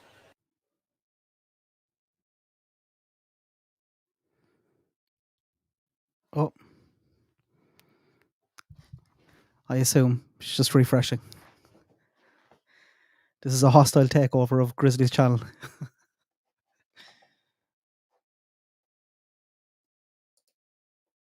Okay. Just lost connection to my mic. We'll have to refresh screen. She won't be too long anyway. This happened earlier on and it was fairly quick to come back. hello. Oh, here you are. Sorry about that, everyone. It's a Windows 11 problem with StreamYard, I think. I'm here. I paused it for you guys exactly where we were. Were you sitting there alone? Yeah, it's like being inside someone's house and they leave. You're like, okay, what do I do now? Yeah, what do we do now? Sorry, everyone. I was trying to, like, if I signal something, I must make some kind of signal for that so that you guys know. Let's see how this shows up quickly. Yeah, if I show the black cat ever, then you know. We're going to have to tell people, yeah, my microphone is, again, StreamYard couldn't pick it up or something. Hate that problem. Oh, my words. Okay, let's continue. I paused it exactly where we were. Let's listen again. To give you the exact statement she gave, but there's really no insight to it on who they are. And where is the sheriff in all of this? We've not heard from Sheriff Terrell directly. I'll let his second in command. This is So, as any good leader, the sheriff delegates certain authority, certain responsibilities to other people to be performed on his behalf. I have been appointed as the PIO for the Sheriff's Office, Public Information Officer, and I can assure you that Sheriff Terrell is the reason we're doing this today. But I'm the spokesperson, and that's why he has allowed us to report to you and also to bring in the investigators that are actually working the case to give you as much accurate and detail as we can on the ongoing investigation. Is he here in Habersham? No, ma'am, he has been called out of state. So he is not here right now. So it is now 9:30. Again, I want to reiterate to everyone that this is a very complex investigation. It has a lot of unanswered questions. It also has a lot of issues that you don't see in a typical death investigation. For that reason, it is going to take a significant amount of time, well beyond what we've had in the past 19 days, to solve this crime.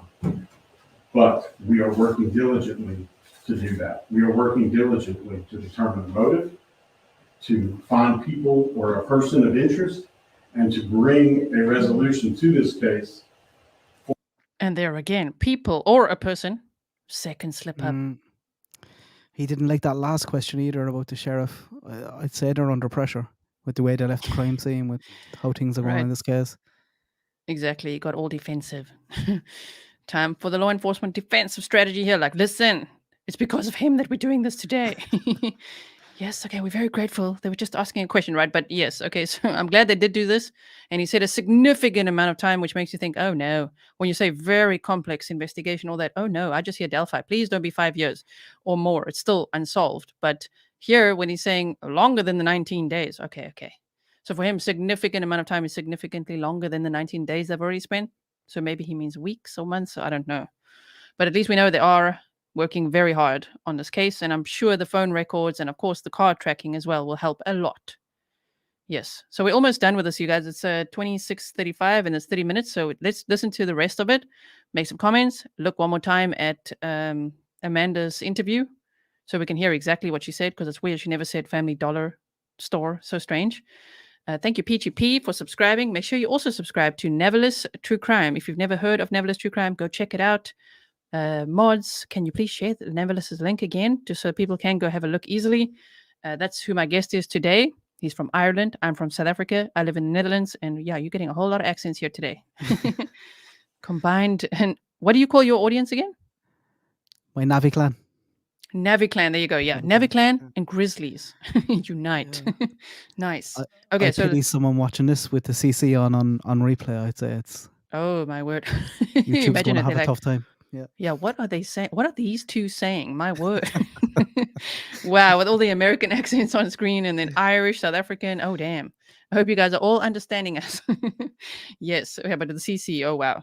So let's listen to the last little bit and then we'll look at that interview one more time and then we can do this again sometime. For Deborah Collier and her family. Thank you. May I make a statement? Sure, absolutely. Also, going off of what he said, as far as in the 19-day investigation, kind of more elaborate on that. This investigation is a marathon. It's not a sprint to the finish. We are going to make sure we take our time so that way when an arrest is made or when persons of interest are actually identified, that there will be ironclad information behind that and supporting our reasoning. We want to encourage anyone that has any information to please reach out. We are following up on any tip and any lead that we could possibly get. My opinion, and I try to leave my opinions out of this, there's no such thing as bad information as far as going to us to follow up with, because we're going to follow up and find out whether it's relevant or whether it's factual or whether it's pertinent to our investigation. So please, if anyone has any information, do not hesitate to reach out and speak with us. Go ahead and just put our phone number out. My direct line. I want to write this down quickly while he says it. Here they say clan of Navy Grizzlies. Very nice. That's what it is, a clan of Navy Grizzlies. Okay, let me quickly get this banner ready. I just want to make sure I write the number down nicely. I got the second one, but I just want to write this down so that we can put it on screen. Okay, so here we go. It's 706-839-0560. Investigator Garrison, who is my partner on this investigation, his phone number is 706-839-0559. You know, this dude says it so fast. My direct line is 706-839-0560. Investigator Garrison, who is my partner on this investigation, his phone number is 706-839-0559. Please contact us with any information. If anyone has had any kind of contact or has anything that might help us further our investigation. And that autopsy, when did you guys expect it to come in? We're still waiting. We did have a meeting with them. They have prioritized things. So they initially gave us a 6-week time frame, but depending on how long it takes, once we get it back, we will have another update. I promise you that. One last question, Chief Deputy Kogot, I had asked you this previously, but why was the GBI not requested to lead this investigation? Because the Harrison County Sheriff's Office is a full-service sheriff's office. We're a full-service law enforcement agency. We have a complete division that is dedicated to investigating crimes that occur here in Harrison County. It is made up of professional men and women, law enforcement officers who have received special training in death investigations and crime scenes. However, as any law enforcement agency will do, we still reach out to our counterparts, be it the GBI, FBI, and private entities that have resources that can help us with situations or items that may need a little more expertise, that may need a little more knowledge than we have. We reach out to them, and all of our partners have been tremendous help and given us that guidance that we need when we call on them. So it's a total team effort. We are just the lead agency because we're responsible for investigating crimes here in Henderson.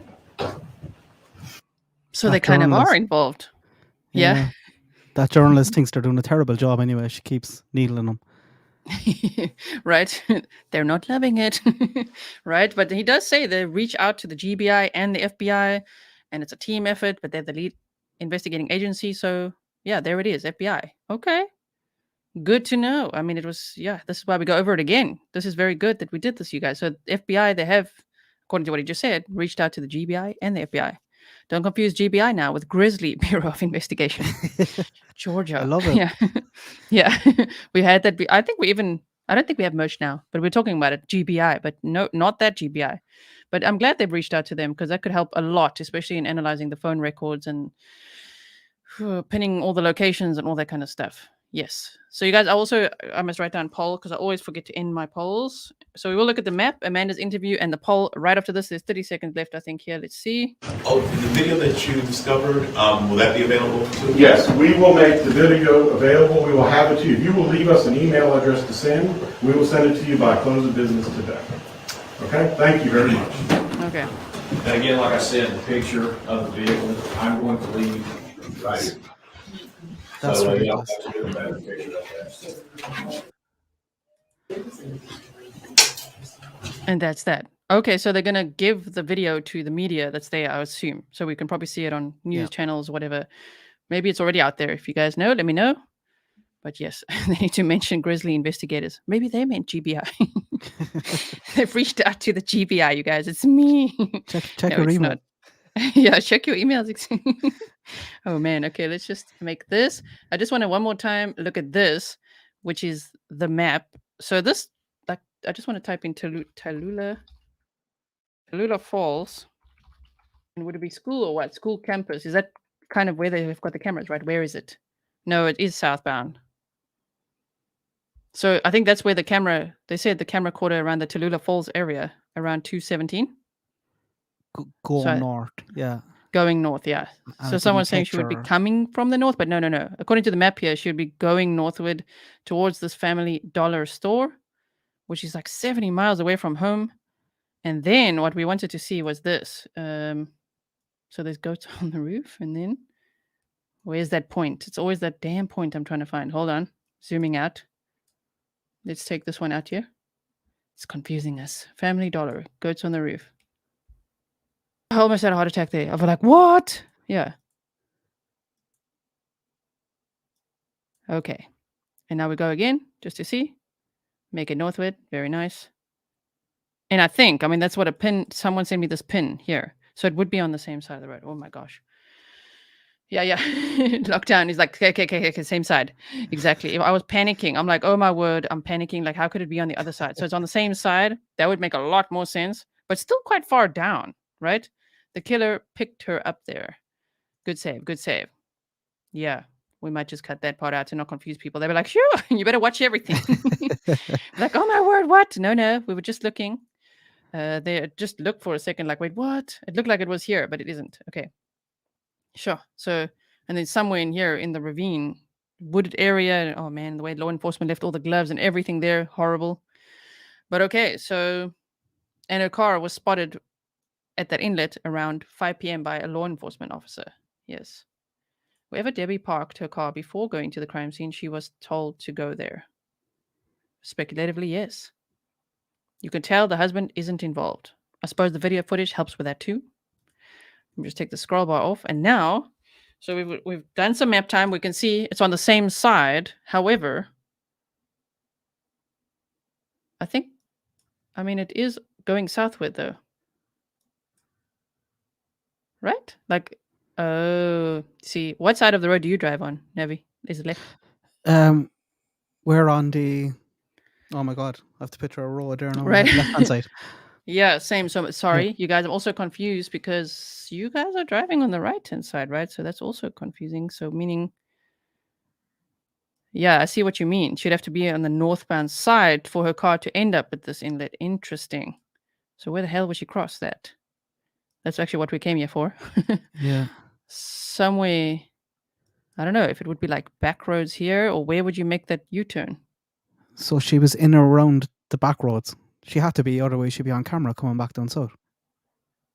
Yeah, exactly. It must have been back roads, or here I suppose you could do some sort of a turn. I don't know, to get to the other side. I don't know, but yeah, she must have been doing back roads. Wow, to end up there. What do you guys think? I still don't understand why she would drive so far north to go to the Family Dollar when there's so many Dollar Generals on the way. Exactly. So she drove north to the store, then south, then turned north and stopped there. Yeah. Sorry, Chris. I did forget to turn that on today beforehand. My bad. But right after the stream, well, Once YouTube processes it, it should be there. I'm all discombobulated. Right? Same. Okay, but at least we can see that the car was on the same side of the road as where her remains were later found. So that's good to clear that up.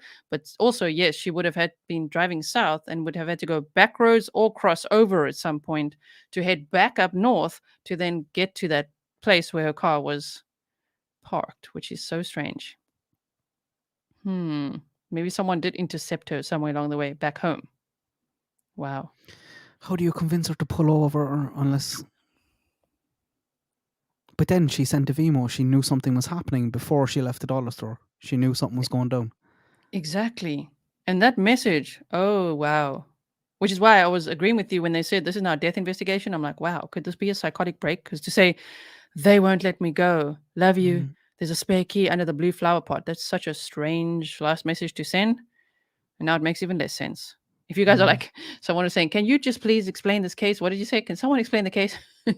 That's what we're trying to do. It's very confusing. It's a very confusing case. So let me quickly see if I've got that video downloaded somewhere of her interview. So we can just clear up. I know she didn't say Family Dollar. Is it this one? Yeah, this one. Yeah, as you can imagine, the daughter is still shaken by the loss of her mom. She tells me she knew something was wrong the moment she received that disturbing message. Is this in? More than a week. Just pausing it there so you guys can see the inlet over here where she was parked. After authorities pinged Debbie Collier's car near a wooded area just south of Tallulah Falls in Habersham County, investigators continue to search for the person who killed the 59-year-old mother of two. My mom was my everything. Somebody took my whole world from me. Debbie's daughter, Amanda, and her stepfather, Stephen, reported her mother missing on the evening of September 10th. Stephen said he'd seen his wife the night before and that her rental was still in the driveway when he left for work that morning. I started going to all the different places that I thought she would go, like Walmart, Ulta. I mean, I drove around for at least 2 hours. Damn, I thought she mentioned 3 this whole time, but you were right. Whoever said that, 2. Walmart, Ulta, not mentioning the Family Dollar store. Even though that was the one she mentioned Yes. to police that they were the day before. That is... So that should be the first thing that comes to your mind if you're thinking of stores. Be the most recent one was the Family Dollar store. Exactly. But Walmart, Ulta, oh my word, not mentioning that, even though she told, law enforcement that her mom had gone there to buy cleaning supplies for her because she just moved into an apartment 2 days prior. So, wow. Yeah, you guys have seen this, right? It's not long. I'll go through it quickly here. 3:17 that afternoon, Amanda told police she received $2,385 from her mom via Venmo. The money transfer included a message that said, quote, "They're not going to let me go. Love you. There is a key to the house in the blue flower pot by the door." Immediate hysterical. I'd never been through this before. When authorities located Debbie's car, they found a red tote bag, down an embankment, a partially burnt tarp, and Debbie's clothless body. She was a beautiful, kind, giving woman. And she didn't deserve any of this. Amanda says the last time she saw her mom was Friday night. They ate dinner, ran some errands, and went home separately. She had this message for her mother's killer. I just want them to rot in hell. I do, sir. I mean, it's not going to take my pain away. I know it's not. But I want justice for my mom. Man, that demeanor change when what would you say to the killer was interesting to me. Because it was all very, to me, believable until that moment where she's like, I just want them to rot in hell, sir. I mean, I do. I'm like, oh boy. Yeah. I think people are getting wise to that question now because of TV and stuff. I thought when she said she's giving, that's just a very unusual word to throw in there after someone dies. Even if they were kind of generous and stuff, it's kind of, I don't know. It is true, yeah. It is odd, especially with the Venmo going to her. She's very giving. Now, where's that money, though? Yeah. Let's give her props for that. What was it? $2,385. Do you think there's any meaning to the numbers? I know people are speculating that. In my opinion, it's like she probably cleaned out whoever sent it. It was the rest of the account. What was the balance of it? But what do you think it was? I thought it might have been a 4-digit PIN code at the start, and then I was thinking, they're just mad speculation from me, but like wondering, like I know over here we have Revolut. I don't know, do you have that? And No. but Revolut, it's like Cash App, PayPal, it's Venmo, but a lot of the drug deals, smaller more than big kind of drug deals that go down, is all done through Revolut now. No cash. Everyone's just. I wonder, was something similar happening with the Venmo, and was she just clearing out her account, being like, "Here, Yeah, look, take this exactly. money anyway. They're not going to let me go."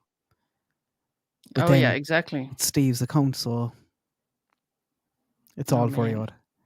It's always all very odd. Does Venmo charge a fee? I don't know, guys. Does it? I can't have Venmo. It's a USA only app. Do you guys know that? Yeah. So the last thing we have on the list for today is just to finish the poll. So what do you think happened to Debbie? 5% said self-inflicted or unaliving. 5% said followed and intercepted by a stranger. And that I also meant could be, I think, Lisa, you're saying it should have been drug dealers. Stranger could be a drug dealer, yeah. So sort of what I meant. It's just hard to fit it all in there, right? And then 69% said someone close to her did this, which lines up to what law enforcement is really saying. And then 21%, it's all too weird. I have no idea. I think someone made a good point there as well. What did I say? Gigi, I think if the mum thought she was going to die, wouldn't she have told Steve and the son that she loves them too in that message? Oh, exactly. That is a good point. Oh, man, exactly. Why only tell Amanda? Not Steve, not her son, who is distraught as well, completely broken from this. Not her son that she was close to, not a husband, not a son, not anyone else, just Amanda. Oh, boy. Yes. You guys. Well, thank you all for being here, and thank you, Navillus, for being here. Let me Thanks show for your having me. channel quickly. Yeah, let's show your channel again. Let's refresh that so we can see where we're at now. Very nice. It looks nice with a rounded number, 10K. Does. Very nice. Thank you, everyone, for going there. Make sure, if you haven't yet, go to Navillus True Crime. Is there anything else that you like? Do you have a Patreon or anything else you want to plug, or social media? No, just the channel. I've Okay. Patreon, but it's all on the channel. Okay. So if you guys go to Navillus True Crime over here, I think you guys are sharing. I'll put it in the chat as well. Here we go. I'd love to come back sometime and chat about Delphi. I'm sure some people in the comments there as well, because I know both of us are deep on Yes, that. definitely. Yeah, we can definitely do that sometime. Oh my word, with that case, wow. I can't believe the time there. It just absolutely flew. I know. Me 7, neither. I mean, damn, look how it goes, guys. Time flies. Well, we're not, I suppose we're having fun in a way, but when we're covering cases, time flies when we're covering cases. It's a lot, yeah. Yeah. And it's yeah, nice with to the be able Delphi. to bounce things off people. Yes, absolutely. And the Grizzlies also, yeah, you guys, if you don't know about the Delphi case, make sure you check out Navilus's playlist and my playlist as well before we do something like that, so that you're all caught up on the case as well. Check out his channel. You can go to his About page here and everything. There's email you got. You said don't use Cash App or PayPal. Right, you can't even have Cash App. No. But yeah, you've got everything here if you need that. Your Patreon link is not on here, right? But everything. You should put it there. I thought it was. Maybe it's not. Yeah, but he's got a Patreon as well if you want to check it out. But you will love, if you guys, because you guys who are with me on Patreon, I know you like the nature walks that I do and things like that. And Navillus does that too. Lots of walking. I'm trying to show an example. But go check it out for yourself. There's dogs and nature, and it's really relaxing. And he's got a very soothing voice as well and great accent. So go check it out. There's a good few videos there as well on a missing kid, Michael Monkey Vaughan. He's up in Fruitland, Idaho. So, like, if there's anyone at all watching that doesn't know about that or hasn't shared his poster, if they could, that'd be great, because we did some live streams and we made a little website for him to kind of centralize everything together. And it'd be great if people don't know about that case, just to give it a little share, because that would be somebody knows something. Yes, that would be great, guys. So go check it out, Michael Vaughan's case, and please share it as well. Are you on Twitter at all? I couldn't find you today. No. Not on it was Twitter. wasting too much time for me, so I didn't.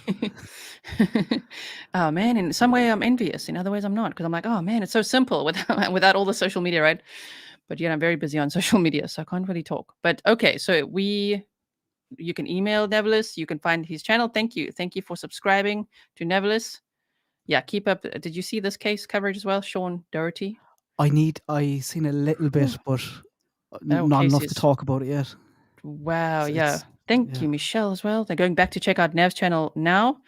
And yeah, if you could go and watch the enhanced audio as well, so that he gets the views there too, that would be really nice. Just put it on in the background, even if you want to. Play the playlist, do your thing, Grizzlies. I know that you got my back. I know you got Navi's back. Navillus is this. It's too long. Navi's back as well. So thank you all for being here. Thank you, Mods. This was major overtime. My word. Sorry about that.